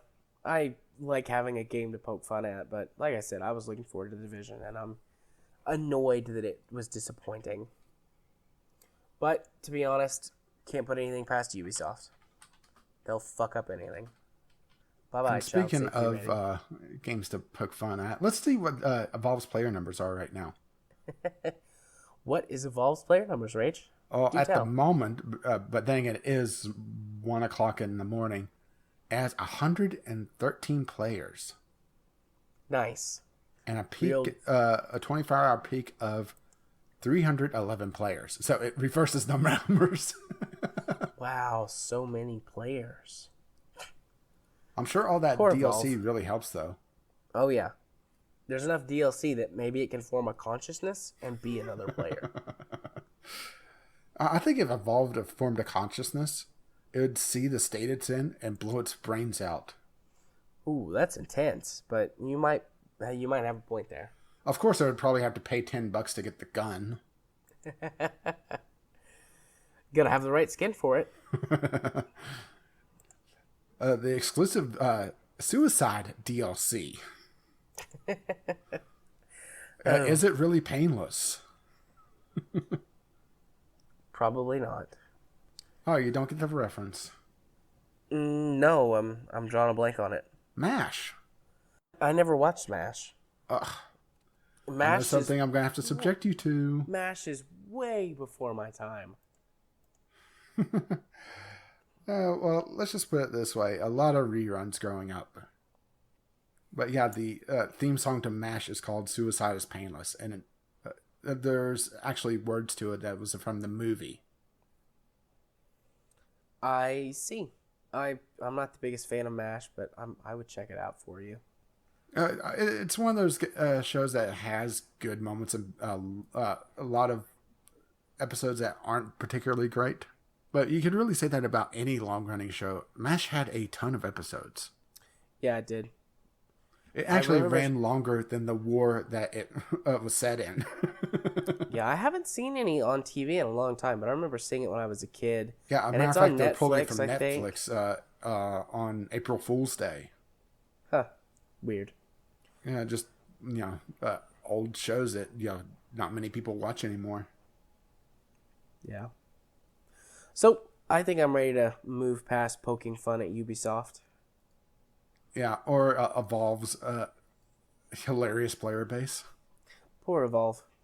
Well, it's our whipping boy until things go to shit with Division. Oh, wait, they already have. I mean, their player base leaves. Well, we'll still keep a place in our heart for Evolve. Well, somebody has to. No, they don't. We could just let it die. We won't do that, but we could. So, moving on to the community corner this week, we have 3 emails and yeah, I some was a little tweets. worried there for a bit because day before yesterday we had 0, and I put out a tweet and we got 3 answers. So big thank you for all the emails. Go fans! We love you guys. And actually, we had a 4th one, which comes before all of these, which was sent to both of us personally, but we didn't forward to the podcast email account. Oh, are you talking about the one from Biff? Our pod father. Yeah, what did the email say? It said... the podcast was very enjoyable, but we didn't say his name enough, so Biff. We're very sorry, Biff, that we Biff. didn't say your name enough, Biff. Biff. Is this getting weird yet, Biff? No, it's not weird. I've been a part of weirder things. Oh my. But there you go, Biff. We said your name a whole bunch. Rage said it more than me, so you should like that. Biff. So our first large letter is from B-Lug. It's titled "You Spin Me Right Round." Yeah, did you know he's actually a streamer? I did not. Yeah, I caught one of his streams a few days ago. He was streaming KSP. Fancy. Let's see. I will take the opening line in the first paragraph, and we can just alternate back and forth. Okay, because I have something to say on the second paragraph. Okay, well, that's good. You'll get the second paragraph. It says, "Hey guys, first and foremost, Rage informed me this weekend that you were responsible for my alcoholism. Shrink, luckily for you, I'm not an alcoholic." Well, that's good to hear. "About the spin tires saga of last week, from what I read today, this was a big confusion caused by a news website spreading rumors. In the end, it was a bug in the anti-pirating validation based on a date. So not a time bomb, but still a bad thing between Uwe and Pavel. Uwe and Pavel. That's the publisher and the developer. Okay. Pavel openly said that they owe him a lot of money, and he wasn't able to talk to them for months. So, rumors away. if it would have been true that the publisher would have been a bastard not respecting his contract, I believe that I could have been a good way to denounce it. I would have made it a little differently. So if a publisher buys the rights to sell my game but doesn't give me money for it, I would be pissed off. Adding a time bomb, waiting until the game breaks, and going on the public place about it to make sure no other game developer makes the same mistake would be a good way to do it, because in this world of giants, ants are not listened to unless you want to talk to them. Yeah, I don't believe the story between those two. Because, well, first of all, the code breaking the game after a specific date, whether they want to call it DRM or not, that is the very definition of a time bomb. It's just, what was it there for? Right. And honestly, the way it was written, now granted, I am going after or using the explanation from the actual person that fixed the game. This was before the actual official release of the patch. There was a guy on the forums that was put out several versions of a fix to actually get the game working again. He said that this doesn't look like DRM, that it is a time bomb. So why was it there? If they're trying to make it so that that specific version of the game breaks after a certain date, and try to use it as a DRM excuse, saying that the new version wouldn't have that, it would have updated dates. What happens if the company goes under? I mean, we just had a story, literally, of two companies getting axed. One of them talking about going to an event this weekend right before they got axed. It could come out of the blue. Yeah. So if this wasn't malicious, which I'm not convinced it's not, using this form of DRM to try to make it so that older versions that are pirated are unplayable after a certain date is monumentally stupid. I agree. But I'm not buying the official word. I think this shook things up enough that those two are talking again. And he's taking back the whole screwing with the publisher. Because this would shake things up enough. Yeah. I'm not invested enough to really have too much of an opinion. Oh, I'm pissed off. One way or the other. Because I actually have this game. Yeah. But this is the risk you take with buying indie games, is that you have this drama. Always the chance of this drama, I should say. But even larger indie games, yeah, Double Fine is a good example of just screwing you over just out of the blue. Yeah. So, not even going with a larger indie company is a place to be safe. You just have to hope that the company that you're buying from is actually, reputable. And that they'll be around for a while, or have a greater chance. Yeah, because if this was DRM, this was so stupid. This was a stupid way to do it. Proven that the explanation that the guy that was actually fixing the game gave is accurate, of course. But he showed examples of code, and there was something like 15 different time bombs set to go off either in the last week of February or the first week of March. So, yeah, something's fishy there. I suppose eventually we'll get the full story, but... Yeah, perhaps. Hopefully. On another point, I'll continue with the letter. I want to raise about pre-purchase in DLC. Someone said it's mostly the fault of the consumer, but that's not totally true. See, you take a great game series like Civilization, but you add expansions to it. Great. More content for a great game. Do you buy it?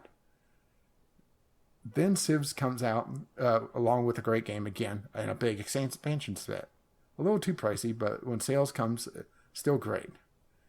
After that, you get a little DLC to add to that. And the game, to add a little thing to the game, like new characters and the new vehicles. Okay, I don't need them all, but at Christmas, I'll buy them for $5. Right, this is the kind of DLC operation that have been okay and good for both parties. You get a great game and you add a lot of content with expansions. plus a full extra, not really useful content at a really low price. Where this becomes bad is continuing with Civ here. You get out a game and that is only a reskin in another setting of the game, Civilization Beyond Earth. It looks like only a reskin of Civ 5 minus all the DLCs. But after a couple of months, Rising Tides comes out and adds new content to the game, but at a $30 price point. This makes me mad. I was so angry that I learned that after buying Beyond Earth without knowing that it was only a reskin. Yeah, and this is where games media really let you down, because a lot of people were praising Beyond Earth, using your example. You remember seeing a lot of reviews for it, right? Yeah, Beyond Earth got a lot of really good reviews across the board. There were some that called it out for being basically like a really good mod for Civ 5, or a good expansion content for Civ 5 that, got really boring and repetitive by the end of the game. But overall, it had more positive reviews than those. Yeah, maybe I'm being a little too hard on the consumer here, just because they're being let down by games media. But you also have to look at the history of this with the Civ series.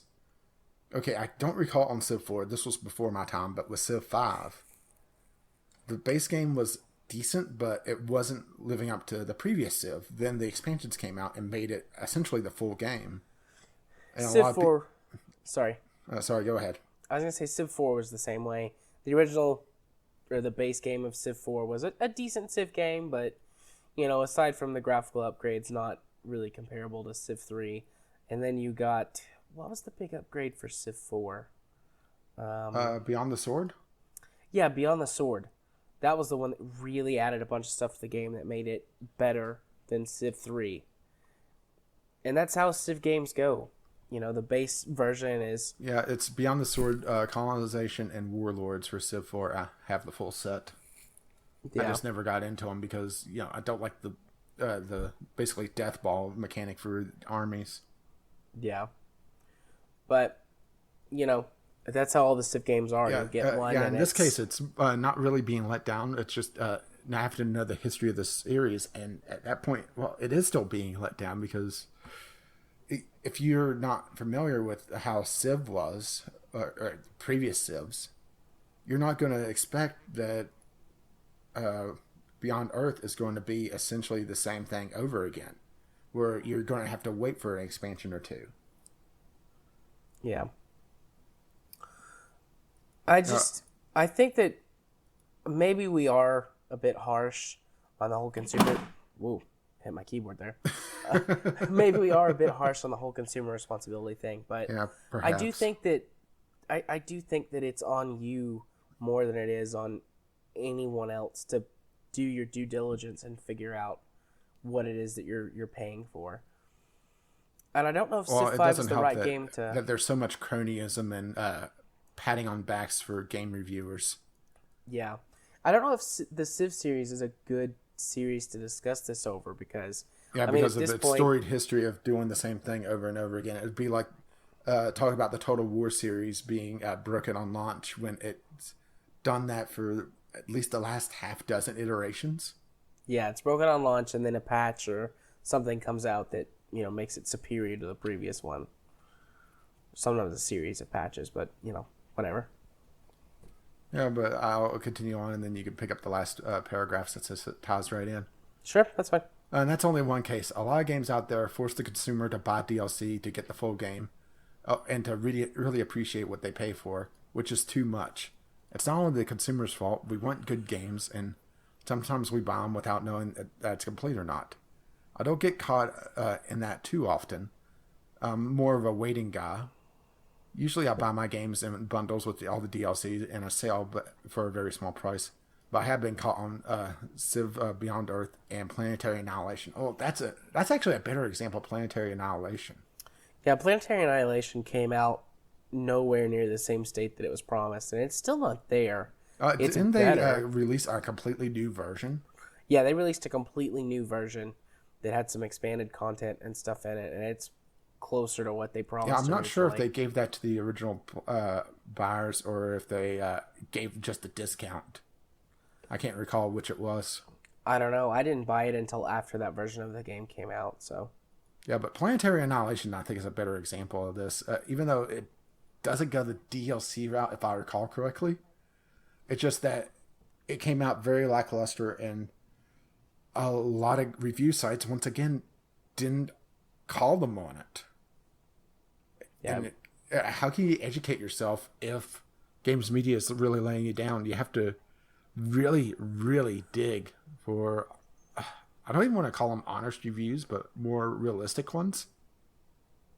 You know, right. looking back at what the Kickstarter promised, and then looking at the actual game and seeing what is there and what isn't, and what the game dev is talking about.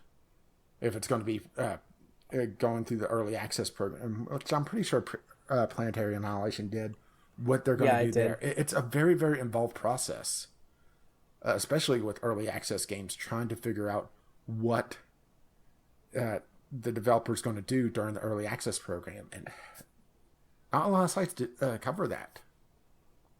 It's hard to educate yourself and make an informed decision when there's literally no information out there.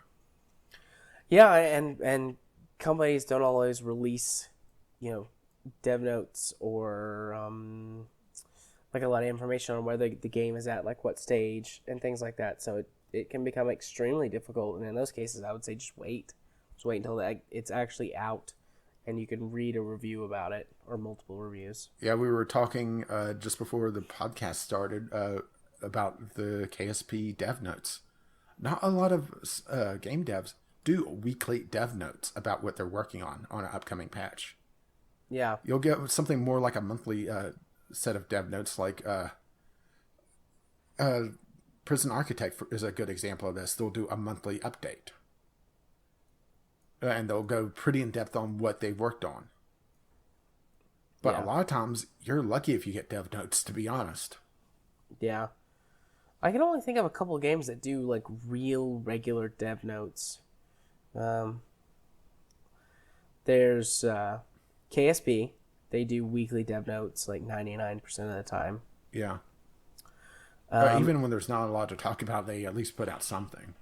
Yeah. Eve does that. They have weekly dev notes and weekly dev streams, even when there's not a lot happening Warframe, in the news. the third time I've brought up Warframe tonight. They do I think it's a monthly, pretty in-depth dev stream. I'm pretty sure it's either monthly or like 2 or 3 weeks. They'll go for like an hour on a stream just talking about what's going on and take questions. Yeah, I've seen them do that before. I watched one time. But to finish off the letter, it says, to finish this already too long letter, Shrink, I wish I had more time to reopen my EVE Online account to play with you. Aw, thanks. All your stories are good and your gameplay looks like mine, a miner with a view in industry. But I have a life, a job, a wife, a child in the making. Congratulations. Oh my. Other games I like. His stream had a donation thing for his child. Unfortunately, I don't have the money to donate, but putting it out there, possibly someone can. I know Aki put in a fair amount of money for him. I just completely lost my train of thought. Oh well, doesn't matter. Sorry. That's okay. I wanted to at least get that in there. Just slide it in. Oh, baby. Anyways, other games I like, game development and other programming that I do, plus a stream to maintain. I almost forgot I need sleep. I wish I could stream Eve, but the life of a miner is not an exciting enough one for that. I disagree. Thanks again for the great podcast and have a nice week. See you Friday. We will see you on Friday, B-Lug. Oh, is he going to show up to the friend zone? I hope so, but I think he just means since the podcast released on Friday, we'll be there. Okay, next letter. This was from Groove. Pure hatred from Groove. I'm sending my hate mail to vglpodcast@gmail.com. We got a hate mail.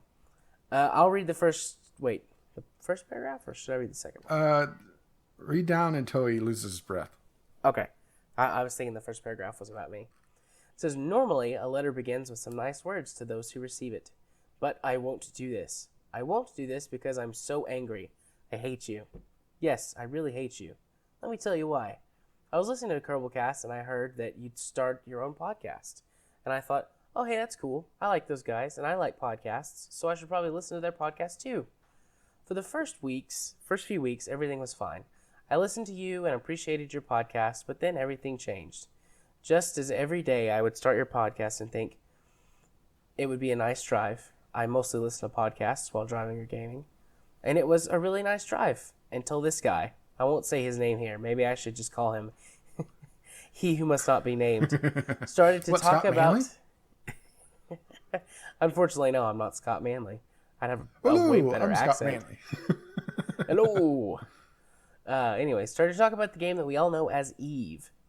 You know, a quick aside to Scott Manley, his channel's where I discovered Eve Online for the first time several years ago when he did a tutorial series on Eve. Also, it's his fault. Yeah, it's really his fault. The person, he who must not be named. Yeah, that's where it all started. Anyways, he talked about it and told great stories in the game, and I got more and more attracted to Eve. It went on for some episodes, and his Eve stories got better and better. At the end, I was forced by the dark side to buy that damn game this Sunday. It was probably the worst day in my entire life. Since then, I'm writing this letter on Tuesday. I've played this game for more than 22 hours. 22! Exclamation point. I didn't do much else other than working and playing Eve the entire time.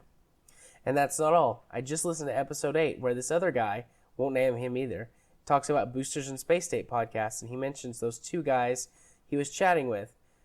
And the one of them was me, and I'm not called Dr. Groove. My name is Groove with a duh prefix, D-A. Maybe it's da prefix, if Groove isn't available. But not Dr. Groove. There's no excuse for that. I'm really outraged. How could someone possibly get my name wrong? Sorry. And then hey, it's my thing to get names wrong, isn't it? Yeah, that's your thing. And then he's got inhale, exhale, inhale, exhale. In my defense, I just barely caught that, and I was quickly jotting down names. And I probably just typoed, so I'm terribly sorry about that. But at least you're not Chris. But, all right. You can read the nice part of the letter. Okay, so I think I'm better now. I'm calm enough to say hello to y'all. So, hey, J. Arthur and Caffeine Rage. I'm sorry you had to read this, but you really wanted... you wanted it. I wanted it. Yeah, this was sent in after I posted out that we had no letters for the week. Right. You asked for it so often, and I wasn't no longer able to resist it. First of all, I want to thank you for your great podcast, and you do an awesome job, and I want more. Well, we're recording more right now. Yep. And thank you for your kind words. I also hope that my English is okay. I'm German, so I'm sorry if there's too many mistakes. It's not too bad. That's one thing I've noticed, that a lot of people say sorry for my English, and this isn't that bad. I've seen a lot worse from native speakers. I've written worse. Oh, yeah. And the thing is, too, is it's like, you speak way better English than I speak German.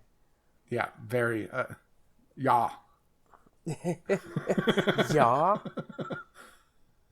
Okay. Let's just put it this way. The most German I know right now is just watching the Secret Hitler podcast or streams from Total Biscuit. Yeah, 9. 9. And then Jesse goes off on a rant. At one point, I knew totally not Hitler. At one point, I knew how to ask the question, "Excuse me, miss, where's the bathroom?" But I don't remember how to say that anymore. It's been several years since I learned silly phrases in other languages. My hovercraft is full of eels. Huh? You don't remember the Monty Python sketch with the bad phrase book? Oh, yeah. And there's like something about nipples, and he's at like a store, and he gets arrested for talking about nipples. Yeah. Anyway, we should continue on. I came to you from Kerbalcast, and I listened to you ever since the first episode. As the audience and Velvety Smooth might already know. I'm now playing Eve, where I joined J. Arthur's corporation. Just like him, I prefer the industrial side over fighting. So soon, as far as I did any synchronous progress in the game, we'll bond together soon. And yes, 22 hours in Eve aren't that much for a beginner. Yeah, let's just go take a real quick look at how many hours Steam says I've played Eve. And remember, this is just one account. I have 2 accounts that I play simultaneously. Yeah, but to be fair, you tend to leave that patcher on as well. Oh, no, I'm way better at that now. I can't use that as an excuse anymore.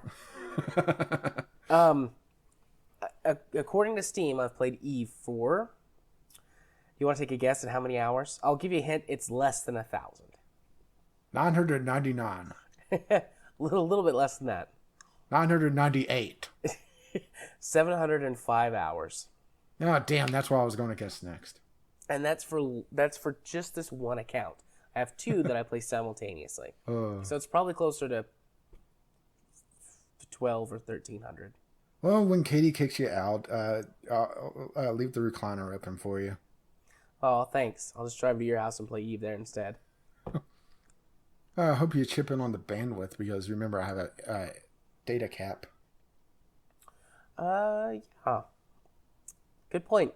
I'll be sure to do that. Wink. Oh, I'm so not getting money for that.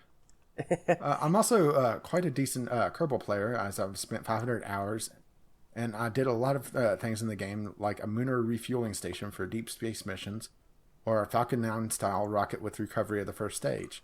Yeah, that seems to be the big thing nowadays, is doing Falcon 9 recreations.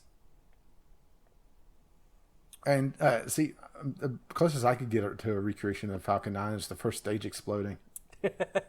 Yeah, I'm real good at that.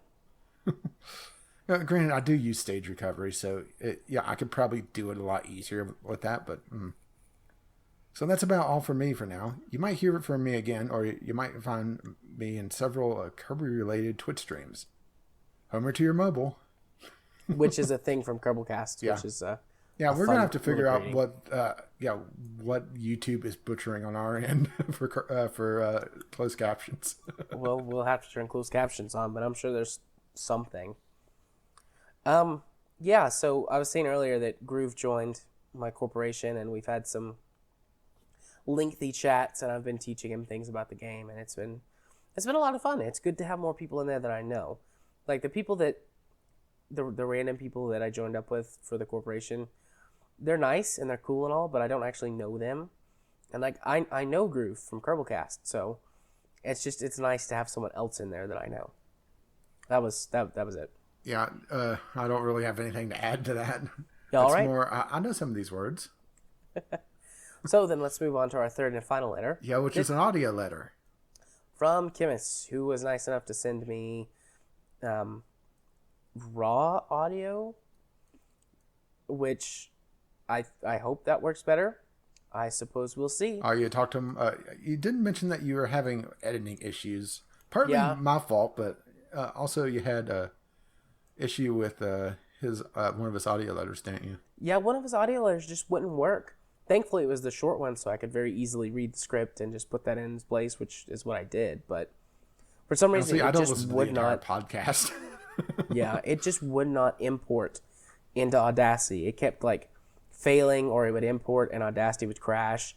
I probably had Audacity crash like 13 or 14 times during that portion of the editing. And so finally I just gave up, which our podcast, I don't know if I said anything or if we mentioned anything about it, but towards the end of the episode, for some reason we got out of sync on the last episode. And then on top of that, probably 2 minutes of Rage's audio were missing. Oh, it's nothing important. So it took me forever. Well, I should say, just like everything else I say, not important. Oh, but what you say is important to me. But anyways, it took me forever to figure that out, because not only were we out of sync, but there was audio missing. And so I finally got us back into sync and figured out what the audio was missing. And then, so it just, last week's episode was rough. I've been keeping an eye on my output, and it looks like I'm recording everything this time around. Hopefully. Maybe. Hopefully. Yeah. But we are at 1 hour 49 minutes, right? But one time you're going to do that and you're going to be serious, and I'm not going to believe you because you joke about it so much. No, we took Oh, that's when you hear the panic in my voice. Because remember, I do have a timer as well. Yeah. You time traveled. But we time travel next Sunday. We're at 2:23 roughly right now. And some of this is going to be cut out because we took a short break and some other behind-the-scenes things. So probably you're looking at 2:15 to 2:18 right now on actual playtime once I get done editing. But that's neither here nor there. Let's take a listen to Kimis's audio letter. Greetings everybody, Kimis here again, this time not directly related to the last week's topics, but hearing your plea for more letters, I simply had to send in something. They don't call me the Cricket Slayer for nothing. Let's talk free-to-play. Let's talk free-to-play done wrong. Let's talk Clash Royale. Why? Because the only way to get new units and upgrade old ones is cards from chests which take between 3 and 12 hours to unlock. Because even though you get chests for every match you win, you can only unlock one at a time and hold up to 4 total. Because you can pay premium currency to unlock them instantly or buy already unlocked chests with much better content in them. Because looking at top ranked players and doing some simple guesstimation, there's no way they could have got their decks in the time the game was out without spending hundreds if not thousands of dollars. Let's talk free to play. Let's talk free-to-play done right. Let's talk Clash Royale. Why? Because the game is extremely fun with fast-paced combat and well-thought mechanics, where different types of units counter or synergize with one another. Because the format allows for amazing comebacks with you going from desperate defense to last-second successful charge. Because the devs made a great decision that even when you run out of chess slots, you can still play the arena and improve your strategies. Because all of this pay-to-win bullshit doesn't really concern you, as those who pay for the game quickly climb the ladder and matchmaking system makes sure you'll never see them again. Now, disclaimer. I am in no way, shape or form affiliated with or paid by Supercell or any of its subsidiaries. Having played exactly 7 days at the time of me recording this, I've put somewhere around 15 hours into the game, and have not spent a penny on it, unless you count lost productivity due to waking up in the middle of the night because I've got a chest to unlock. I just wanted to write in because I found it quite interesting how much you can get away with when it comes to business model by simply making a good game. When describing the mobile games industry, mostly in terms of how bad it is, pay-to-win gets thrown around as a cause of all trouble. I'm not sure if I agree with that anymore. I now think that pay-to-win is simply one of the tell signs of bad design. What is usually meant is that you can be objectively better at a game if you pay for it. Okay, sure, but why does this actually bother you? The only situation when that would be a problem is if you had to directly compete with those who paid to get it better, and if you are paired against them, that's not a problem with the business model, that's a problem with matchmaking. If you are forced to pay to skip tedious parts or timer locks, that's a problem with design which put them in there in the first place. Is Clash Royale pay to win? Yes, there is no way to compete with top players without buying microtransactions. But again, this doesn't bother me because I'm only playing against other free players. This kind of reminds me of Banner Saga Online, which had something of a pay-to-lose system, because buying into higher ranks meant you faced people with same equipment, but much more experience. Don't use microtransactions as an easy target. Try to figure out which exact mechanics are they ruining, and maybe we can get better free-to-play games. Beware of the mail crickets. Quiz. And thank you, Kimis, for another enlightening audio letter. I have to say I love your intro, the Cricket Slayer. That's pretty good. Yeah, we haven't had the crickets in a long time, and I think you've sent in a letter to every podcast. Yes, and thank you for that. Yeah, since we first really called for the male crickets to die. So, like Rach said, thank you very much. Anyways, talking about free to play, so Clash Royale, I'm actually going to download it right now on my phone as I'm talking. So you're going to be talking about this next week. I saw a stream Total Biscuit did of this game, and I do agree with you that there is no way that a free to play person could keep up, because, well, at least the version that he played. In order to get new units, after you win a game, you get a chest, and each chest has a time to unlock it, or you can pay a few the premium coins and unlock it right away. And it's very, very abusive. If you're using it as a toilet game, unless you're having some serious bowel problems, the time what?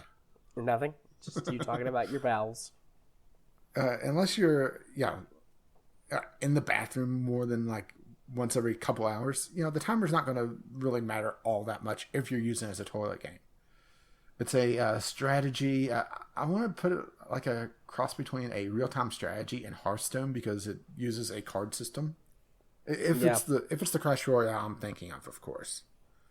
And you're building up a deck and using the deck to essentially fight an enemy king. Yeah, I haven't played it yet. I've seen some stuff on it, but I keep meaning to play it. I actually almost downloaded it and played it today. I just didn't. I wish I would have now, but... Yeah, where the system falls apart is if you're trying to play it more than just a toilet game. Because that timer is going to hurt you, and there is no way for you to compete with the whales.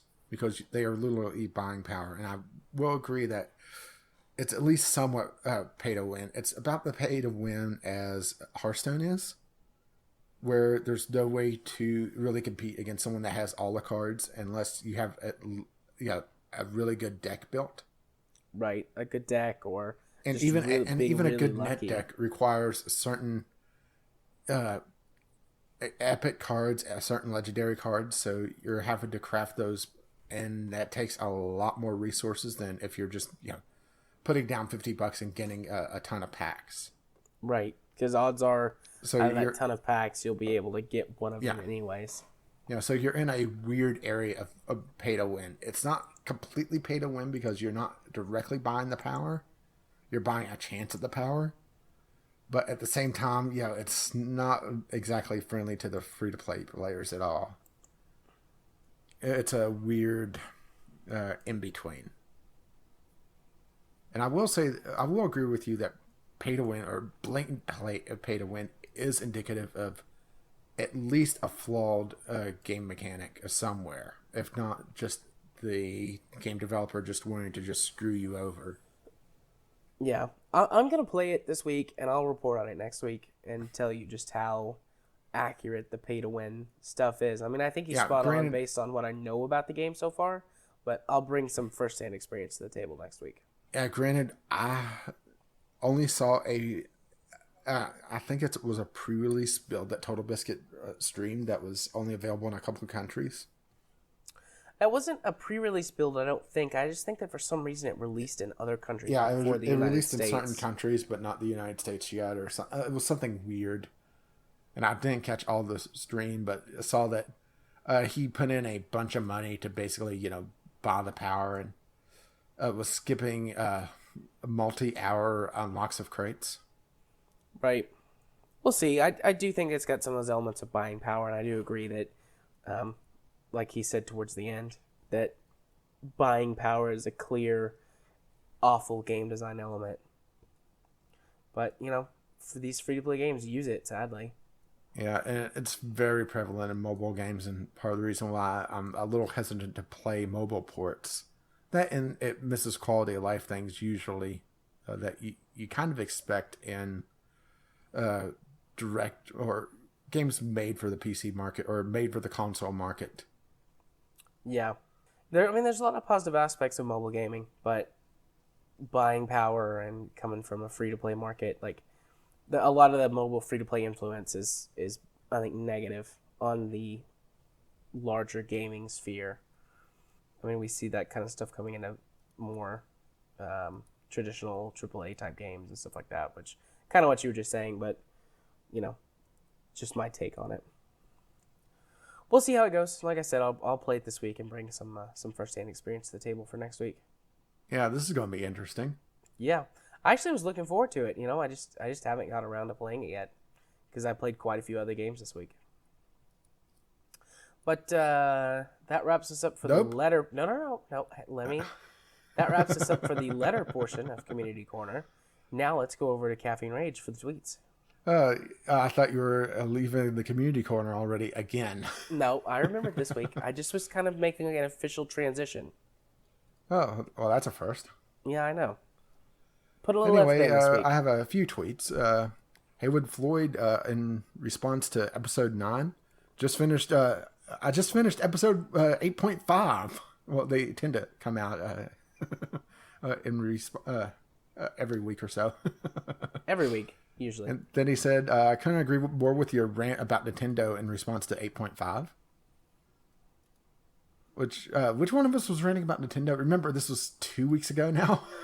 I think it was me because you were like, "Yeah, I don't really know anything about Amiibo." Yeah. And I was like, Amiibo, blah. Yeah, that was my quick rendition of all the things I said about Amiibo. I was that's pretty much what I hear when you just talk about Eve. Fair enough. And then he also said, I'd like to send in something, but I don't have the time right now. Well, little did he know that counts. That does count, yes. So in your face. And let's see, we have Million Lights talking about We Come in Peace in response to his new podcast that he's part of. That is the Spacebar Podcast. Yeah, so I did not listen to the entire their entire pilot episode. Yeah, it came out a little too soon to this podcast or the recording of this to actually listen to the entire thing. I've gotten a third of the way through it. Yeah, I'm maybe a half an hour in. They're talking about pilot episode is done really well, but then again, at least a couple of them have experience from Boosters and Space Tape. Yeah, so I actually got them to properly set up their SoundCloud feed, so you can go look at their RSS feed, which I think that they now have. Yeah, I'm going to have to probably dig that up for the show notes. They have it here. It's if you go look at their Twitter page for Spacebar Podcast, on their current top tweet, it's the RSS feed, and then you can see the link to the RSS feed. But I added that to Podcast Addict, and I'm going to finish the episode later. Well, I already was kind of snarky on their YouTube channel, which they have a dedicated YouTube channel instead of just doing on their individual ones. Did we talk about that before the show? We talked about that before the show, I think. Okay. Where we had the false start as well, everything kind of is jumbled around, so we'll talk about it again just in case. They're taking a different approach where they have a dedicated YouTube channel and putting all their episodes there instead of putting it on their individuals, or at least I assume. I didn't see it pop on Aki's feed yet, and I'm following him. Which is not how we do it. We have it on our personal YouTube accounts, partly because we have a captured audience already on our 2 accounts. Right. I've got 51 subscribers now this week, and you've got almost 100. Yeah, I'm pushing 100. I'll eventually get there. Man, man pushing 100. Damn kids on my lawn rebooting things. Couldn't resist. But yeah, it sounds like a really good podcast. I'm looking forward to finishing off the episode. Yeah, and I'll skip ahead on the tweets, and they said that I've listened to all your podcasts, and before I edited this, did it influence the editing of this podcast? Maybe. Well, we're gonna have to up our game then. Well, I'm trying, at least in the first half an hour or so, I'm looking for editing influence, and I'm going, I don't hear any influence except for the fact that you do an intro song that leads into your voices. And I mean, I got that from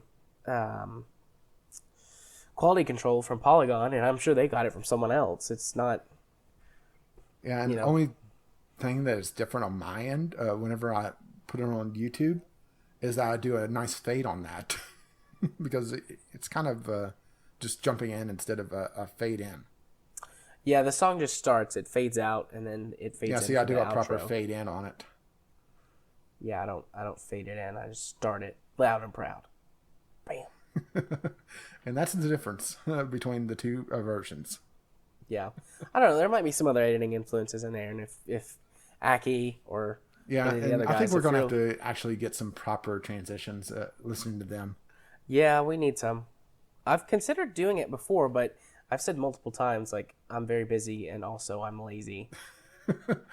I bet if it was mining Eve for transitions, you would have already had them. Oh, yeah. I'd have, like, mined us out like a perfect podcast if that was how it worked. Oh, so you're replacing both of us then and putting in other people. Yeah, we'd be set for life. Get all those royalties. Well, it's the Biff plan. Get the royalties and the Patreon money. Anyway, let's get back to the tweets. We have a couple from Soupe. Right? Keep going. Back from Wales, time to finish setting up Eve. Been dreaming about this game for a week. Woke up in sweats a few times. Yep. And then he also said, is there something that you could analyze about me dreaming that my carrier was destroyed by a cackling 71-year-old cat lady? Now, please define cat lady. Are we talking about a lady that has cats or a lady who is a cat? I'm thinking the first one, but who knows? Maybe it's the second one. I mean, it really depends on how much anime you watched before you go into bed.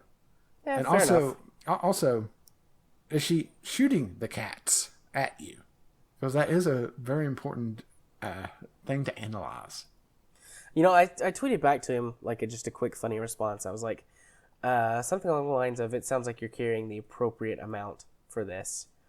But yeah, it sounds like he's got a fear of cats or something. If a cat lady's killing his carrier. I guess we're gonna have to try to expose him to some pussy then. Bye child safety rating. I mean, we've lost it a few times in this episode already, but that one was definitely it's gone. Double entendre. Was that all the tweets? Yes, that was all the tweets. Now we can leave the community corner. And that wraps us up for community corner. That was there you go. That's my transition for this week. If I choose to leave it in there, I don't know. I might just go and find some stuff. You're too lazy to edit it out. I edit out a lot of stuff that you don't realize I edit out. Sometimes you leave stuff in there I have to go edit out. Of course, that's usually pretty easy. Just highlight and hit mute audio. Well, I don't do a lot of editing on my stuff. I just send you the file. Yep. So I have to do your editing and my editing. And now that we're editing in a transition to our Steam Deals of the Week. Yeah, you see what I did there? Oh, very nice. Actually, no, that one was pretty rough. So I've got 4 games. And I only have 2. There were a lot of games on the Steam Deals weekly deals that I actually owned. So I'm going, oh yeah, that's a good game. Oh, that's a good one. That's a good one too. Originally I was going to narrow it down, but we're doing good for time, so I'll do my 4 and you can do your 2. And okay. You want me to just jump in the middle of your 4? Sure, I'll do 2, you can do 2, and then I'll do 2. Okay. All right, so first... Who's 2? Do what? Who's 2? If we're doing 2. Never mind. Who's on first? What's on second? Third base. Anyways, the first game on my list of recommendations is 3079 Block Action RPG. This game looks like a turd, to be honest, but it plays really great. It's a procedurally generated open world RPG game that has got shockingly crafting elements in them, with it being blocky. But it's a lot of fun. There's a big world to explore. Like I said, it's procedurally generated. There's a storyline. You're an artificial intelligence that is part of a military testing program, and you become sentient. And so you get involved in a civil war as a sentient AI, and you pick a side, and you'll do quests for them, and ultimately you're trying to escape, but there's different ways you can escape, by on your own or by helping out one of the factions and getting up in their good graces or other things that you can do. And it's just a nice big open world experience that's not too tough on a machine to run, and that plays really well and feels really solid. Yeah, it looks like it's pretty mixed on Steam. Yeah. I wonder if it had to do with early patches that it improved eventually. Well, there's several of these. I think there's 3079, 3089, and there's a 40 something or other. And they're all basically the same I'm holding game. out for 90210. That would be awesome. But I mean, they're all basically the same game with just a few improvements made along the way. So any version that you get is comparable to the other versions. And it is currently... I didn't look the price up beforehand. Let's just open the link. 99 cents at 80% off. Originally $4.99. All right, second game on my list is Thunderwolves. Thunderwolves is an arcade helicopter shooty blow 'em up game with a Well, that's a new genre. yeah. Well, it's a fun genre. It is a slightly older game. I believe I bought it in 2014. I want to say for $1 on another Steam sale, and it was well worth the $1 that I paid for it at the time. It's got a nice over the top, silly arcade style soundtrack, which is great to listen to because it's like all really cliched rock music that you think would be in movies about helicopters. Nothing interesting like Rise of the Valkyries or Flight of the Valkyries from what's the Vietnam movie never mind. It's the one where they shoot Charlie. Yes. Never mind. Maybe I'll look it up later and I'll edit it in or give a link or something. But it's nothing interesting like that. It's just like really cheesy rock from the 90s and 80s like sounding stuff. It's great. And the voice acting is like over the top. It's not bad. It's actually pretty decent voice acting, but they overact everything and make it like just a cheesy experience. And the gameplay is really solid. So it's a fun game with a cheesy soundtrack and cheesy acting. And it's just like you're laughing for half the time. And then the other half the time you're like, oh, this is actually a fun, challenging action game. And it is currently $2.49. It's 75% off. So normally it's $10. And I think it's worth $2.50.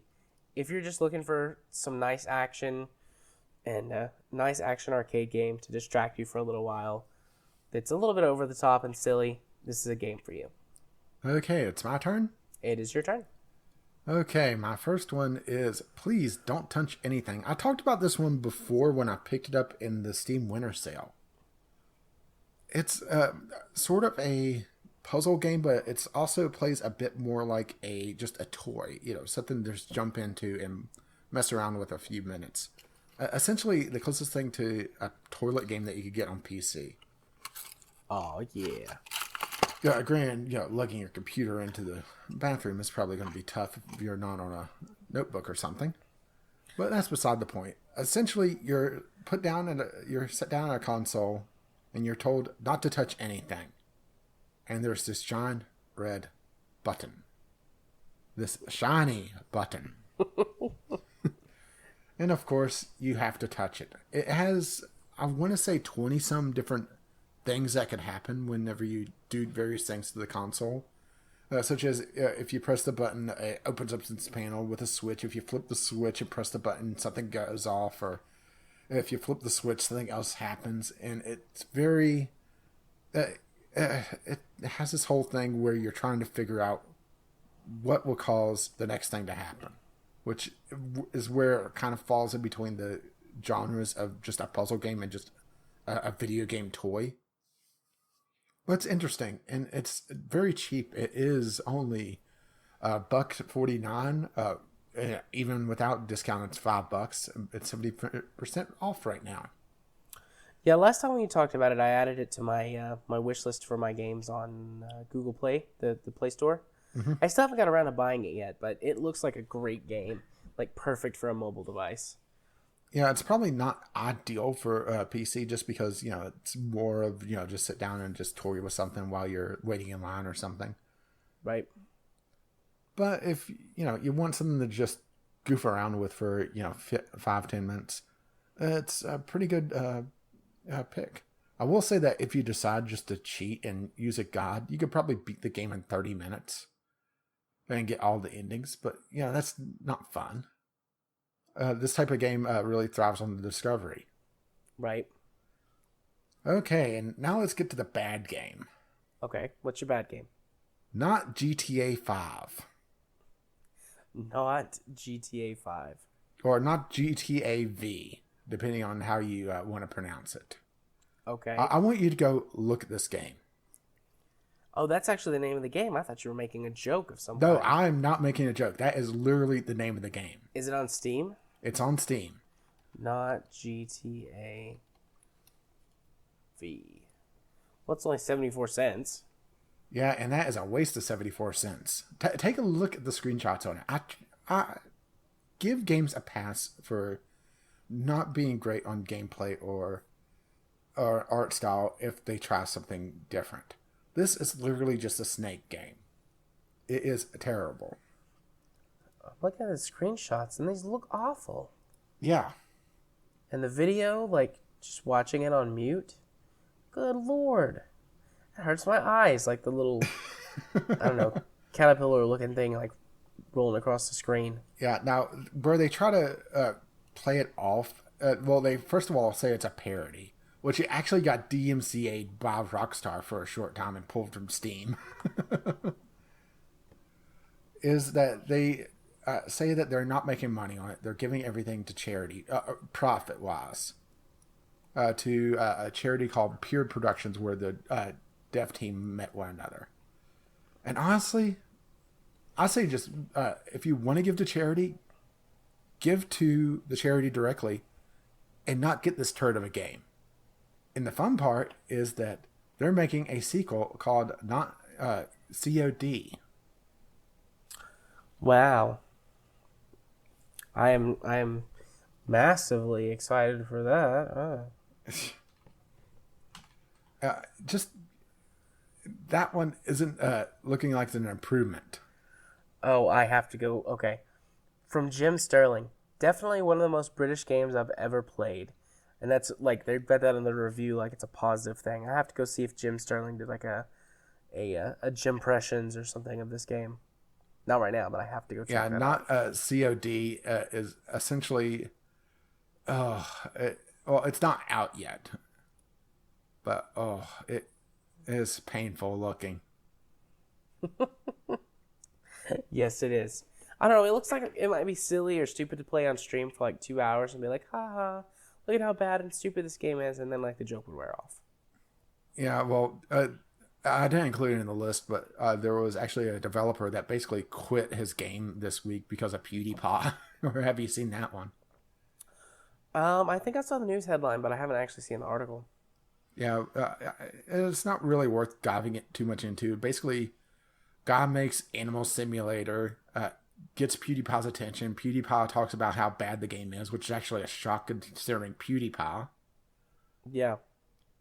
And guy gets upset at the negative reaction and quits the game and decides to go make something else. And that's this caliber of game. If you want to give to charity, don't buy this game because, first of all, okay, 74 cents after Valve's cut, and they say after profit, so who knows what they mean by that. 0 cents. Yeah, it's literally nothing. Just go give them a couple bucks. Go give the charity Pure Productions a couple bucks, assuming that is a reputable charity, because I honestly don't know. This is the first time I've heard about them, and attached to a shitty game like this, doesn't make me really want to break out my wallet. No, me neither.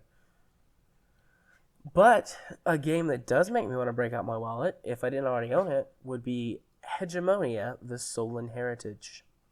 This is a expansion, but it's a standalone expansion that includes all of the original base game stuff in it, so you don't really have to buy Hearts of Iron, which was the first one. But this is a Homeworld-esque space 4X game. I'm trying to find this on Steam. It starts out very linearly. Like, the first mission is you're commanding like a couple of squads, and you have to do exactly what it tells you to do. And very slowly for the next few missions, you start getting more and more choices of what to go of what to do and where to go. Until eventually it basically just opens up and you've got this solar system, and they're like, okay, here's your end goal. Figure out how to complete the end goal, and we'll give you missions along the way that can, help you accomplish your goal. It's an older game, so it doesn't look the greatest, but in terms of strategy RTSs that aren't 4Xs, because this very clearly is not a 4X. Everything is going on in real time, and you have to go back and forth and manage it. And the game is played from a like kind of your top-down RTS perspective. It's a lot of fun. It's got some unique unit commands in the way that the squads of ships work and the way that you can order them around.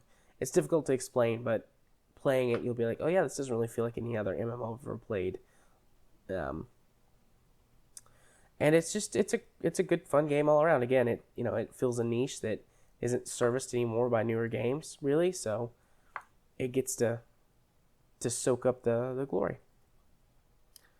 And I really do think Homeworld is the best way to describe it, because stuff carries over from mission to mission, and you do get little breaks here and there, cutscenes, but for the most part, once you actually hit the open kind of solar system environment, you can control the whole game in real time from one of any of the 3 major posts that you get, which is like your home planet, a big star base, and then I can't remember what the other one is. Oh, now I remember, but that would spoil it, so there's some interesting stuff that happens. It's actually got a pretty complicated and winding story, particularly with all the branching paths you can take. Interesting. It looks like it's about 50-50 on Steam on Yeah. reviews. I liked it. It's got some problems, running on modern Of course, it hardware, only has 26 reviews, so it's not a great sample size. I like it. It's got my support. I've played it for some number of hours, and I've not beaten the story. The story, there's 2 like main story branches, and then there's multiple endings based on which branch you choose and then what paths you take between it. And so I've only finished... Are they color-coded for your convenience? No, they're not color-coded for your convenience. Damn. A tiny bit if you run into what I like to call the Red Army, which I'm not going to spoil what that is if anyone's interested in buying the game. Because once I say it, it gives away quite a few premises that the game works with in order to make all this work properly. And if I screw it up, you'll be a little lost if you decide to play it. Anyways, the next game I picked was Detour. This is a tiny puzzle game. Yeah, this one's I'm actually familiar with. Yeah, I got Detour for free at some point. I think for an old review copy or something like that. But it's a cute, fun little puzzle game where the object is to build a better, more efficient kind of road system than your opponent does. So you can get trucks from one end of the screen to the other, and you get points for every truck that you score, and your points just go up over time. Yeah, it also has a competitive multiplayer mode, but it has hardly anyone playing nowadays. It didn't exactly get a huge player base to begin with. Yeah, it didn't, but it's just a fun game, and if you're looking for a quick, fun little puzzle game, the AI has got enough of a challenge that, at least for a while, you won't feel bored and stupid. But that wraps up all of my game recommendations for the week. Yeah, sorry if I brought things down with my choice, or one of my choices. No, it's okay. I mean, I just didn't find any games that I was like, yeah, that's awful this week. Obviously, you didn't hit not GTA 5. No, I did not. I didn't even register it. I guess because I didn't know what it was. Yeah, it turned into a bit of a joke for a while. Almost Bad Rats-esque, where, people would give it to, say, oh, I'm going to give you GTA 5. Oh, look, it's not GTA 5. Ha ha ha. Right. And I imagine that's how their next game's going to go. It would be interesting to see if they make an actual game at some point, or, one that people would actually want to play. Right, for more than just a joke. Yeah. We'll see. There's nothing wrong with that art style. It'd be interesting to see some games done in that art style. But the games that they have right now just suck. I'm not even sure if I could call that a style. It's just like MS Paint. Well, yeah, I guess I see your point. But they could do something. So, that's all of our game recommendations for the week. I suppose it's time to plug stuff. Yep. Rage, what are you up to this week on your channel? Well, I'm plugging along fairly nicely. I did roll out a whole new color scheme for my thumbnails, though. Things are now color-coded for your convenience and mine. The color scheme is sexy. I haven't seen every bit of it yet, but the parts that I have seen all look really good. Yeah, basically, I took my usually 3 Let's Play series, and I color-coded them red, green, and blue. Unfortunately, the blue series is currently offline, but that will hopefully be coming back maybe next week. Maybe? Hopefully. Potentially. And then beyond that, I have actually a real screenshot or a real thumbnail for the podcast VOD now, because usually I just let it grab, just from the file, from the video itself, because, it's just a static image. Right. And a actually decent thumbnail for a Sunday sampler, because I had a very Punky Brewster-esque placeholder for a couple weeks while I tried to figure out what to do with it. Right. So if you like a particular series and you don't really care about my other stuff, just look for the corresponding color. Brand recognition. Good job, Rach. Pretty much. Trying to, grab some attention without putting anime tits on it. Oh, but if that those doesn't are the work, best. anime tits is the next stop. Anime tits are the best. And, well, beyond that, the Sunday sampler is still chugging along.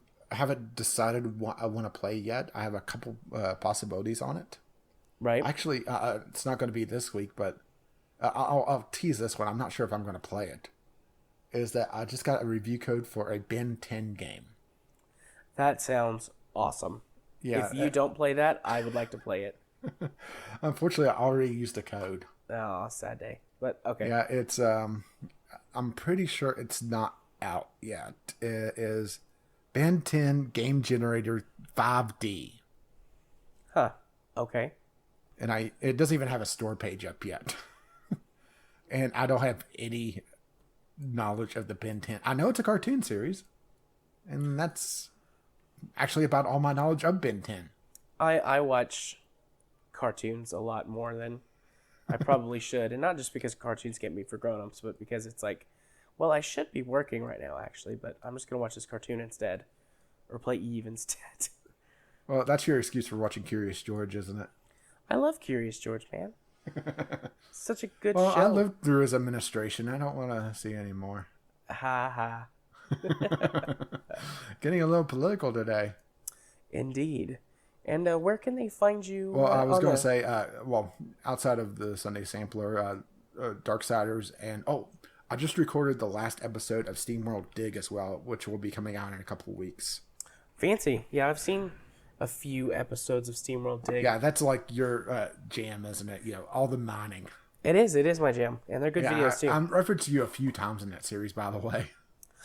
I'm not super far in. I've seen, I think, 2 or 3. Let's just put it this way. I'll make a comment whenever I'll spoil one ability you get later on. You get a mineral finder, and it shows dots on the screen, where the stuff to dig up is. And I say, and somewhere in Tennessee, a family therapist just wet himself. How did you know? But those two are still going strong. SteamWorld Dig will be ending in a couple of weeks, and I haven't chose its replacement either. I have a couple of candidates, and I'm actually toying around with the possibility. I haven't put a lot of thought into it yet, or if I want to do it. Branching off of pure PC gaming and do some emulation stuff. Ooh, I've been considering some of that as well. No plans to do it yet. I got PlayStation 2 emulator working at 720p. Fancy. I also have a PlayStation emulator working at 720p. We're of one mind. We've been spending too much time together. Aw, yeah. I've only got it, though, to play like the few PlayStation 2 games that I loved and miss. Well, kind I'm of not sure if I'm obscure going to do a stuff. series on it, but I got Persona 4 working. Fancy. And it actually looks decent. I've never played the Persona series at all, so I have no idea what the hell's going on. Yeah, my problem I know with... it's supposed to be like a high school simulator-esque with a RPG going on behind the scenes. Yeah. My biggest problem with emulation when it comes to recording is that everything I try to record that's been emulated just looks awful. And like XSplit, for example, doesn't recognize the tab that is running my emulation in it. So I either have to do a whole desktop capture, or try and find some convoluted way to make it work through like reflections and stuff like that. Well, I actually got anti-aliasing working on the PlayStation 2 emulator, so it's all nice and smooth. There's no jaggies. Jaggies suck. But all that is over on Gaming with Caffeine Rage, and as you heard earlier, I'm slowly creeping up to 100 subscribers. So if you join, it would be greatly appreciated. Or you could just follow me on Twitter with Gaming with CR. And I'm at over 400 there. I guess I'm better in short bursts. Who knows? I like to listen to you all at once, but... Oh my. Or in sequential order, I guess. 1, 2, 3, 4, 5, you know. So, for me this week, over on my channel, if you go and look, if you haven't noticed, the Eve video is up. I have a quick little insert in the beginning that explains what took me so long, so you can just go listen to that there, and it'll tell you. Plus, you can enjoy a nice, relaxing, view of Eve. Anyways, other things coming up on the channel. Still recording some Space Engineer stuff. I'm up to 3 episodes now, but like I said before, I wanted to have 5 ready before I started posting them. I'm looking at doing some more Eve content. I've considered doing some tutorials to reflect the latest game updates.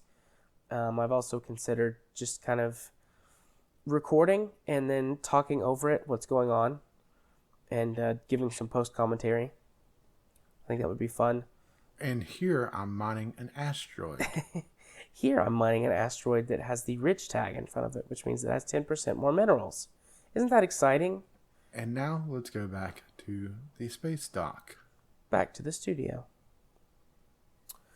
Lost my train of thought again. I'm tired and I'm high on drugs. So that's what we're going with. Other things on YouTube. I'm doing some vlogging stuff. I've got some episodes recorded.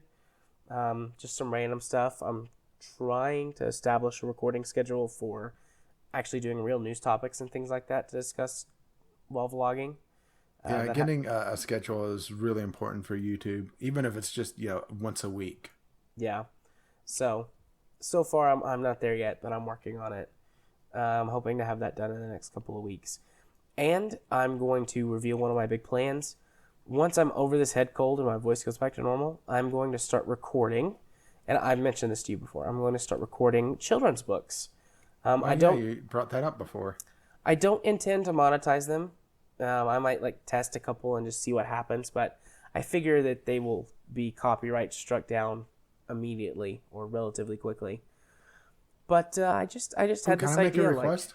Yeah, sure. Go the fuck to sleep. I actually don't own that book. I want to, but my wife doesn't like it very much, just because of the title. But anyways, how about its follow-up? You've got to fucking eat. Yes, you do. We're fighting that with my kid right now, refusing to eat food. It's like they're chicken nuggets. You love chicken nuggets. Get the sweet and sour sauce. He doesn't like that. Ketchup. He likes ketchup. Okay, fine, the ketchup. But anyways, my plan is just to record myself reading these stories, because I'm going to have to read them to my kid all the time anyways.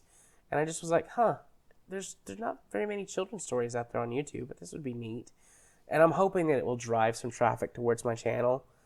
I know that kid stories are very different from video game content, but, I want to have a channel with branched content, because that kind of reflects me as a person anyways, and the things that I do. You mean schizophrenic content? Yeah, content for people with multiple personalities. But I'm sure there'll be some overlap, kids or parents coming there with their kids to watch a certain video, and then they realize, oh, this person has video games. I like video games. And he has a podcast where his co-host says fuck a lot. And Biff. But not together. Good old Biff. But, so that's a thing that's coming up on my channel. I've got basically a giant stack of books I just need to record myself reading, and then I'm going to scan in the pages and put the audio with the appropriate pages. It'll be a decent amount of work to get it going, but once I've got a few, it should be okay. And that's everything that's coming up in the near future on my YouTube channel. Well, there's also Which- the project we're still working on. There is, but I'm not mentioning that yet. Yeah, we'll say that is the Blue series on my channel that is currently inactive. And that's about it for that. Yeah, that's it for And that. where can they find you? I was about to say you can find me on YouTube at Gaming Psychologist. You can find me on Twitter at JMA4707. And you can find me on Twitch at twitch.tv/jarthur4707. Yeah, I'm sure there's some medications out there that will take care of that twitch. Probably. And that brings us towards the end of things. You could reach us at vglpodcast@gmail.com with your emails, or you could just tweet us at vglpodcast on Twitter. And our website is videogamelogicpodcast at .blogspot.com. Too many ats there. I need to really break that up somehow. Yeah, I think that does it for the week. Am I right? Am I missing anything? Our intro and outro music is On the Ground by Kevin McLeod, and his work can be found at incomputech.com. And now we're done. Missed Kevin. Like I said, blaming it all on the drugs. Well, as we're always, both high as kites, and as my back's always. actually feeling fairly decent right now. Well, that's good. I'm starting to slip into a sleepy coma. Like, I'm doing my best to stay awake and alert. And I've lulled you into a sleepy coma. with your sultry voice. I've been standing up. I've got multiple beverages here, like drinking, and no alcohol. That would make me sleepier. But I'm losing this battle against the drugs and the sickness. So I guess you better say goodbye. Yep, as always, as the music starts to roll across my voice. Bye-bye now. See you next time. Bye-bye.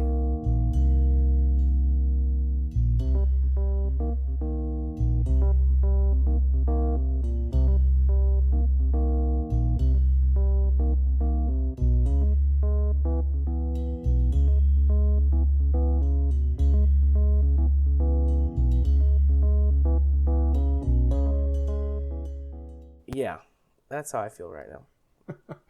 Okay. We should have gone to Linux. I'm sure that would have Definitely made a couple listeners happy. Yeah, still not Mac, though. Definitely not going to an Apple product. Well, you don't like throwing away your computer every year? No. This one has less buttons on it. It's sleeker. No thanks. It comes with a complimentary turtleneck. I hate turtlenecks. They're itchy. But they make you look like a douche, and you have to look like a douche to use Apple products half the time. Just give me some plaid. I'll pretend to be a hipster with my big beard. Either that or you'll be a lumberjack. Yeah, I could go for lumberjack. Are you okay? I sleep all night. I work all day. Okay, all set. Right. And with some outtake material as well. Yeah,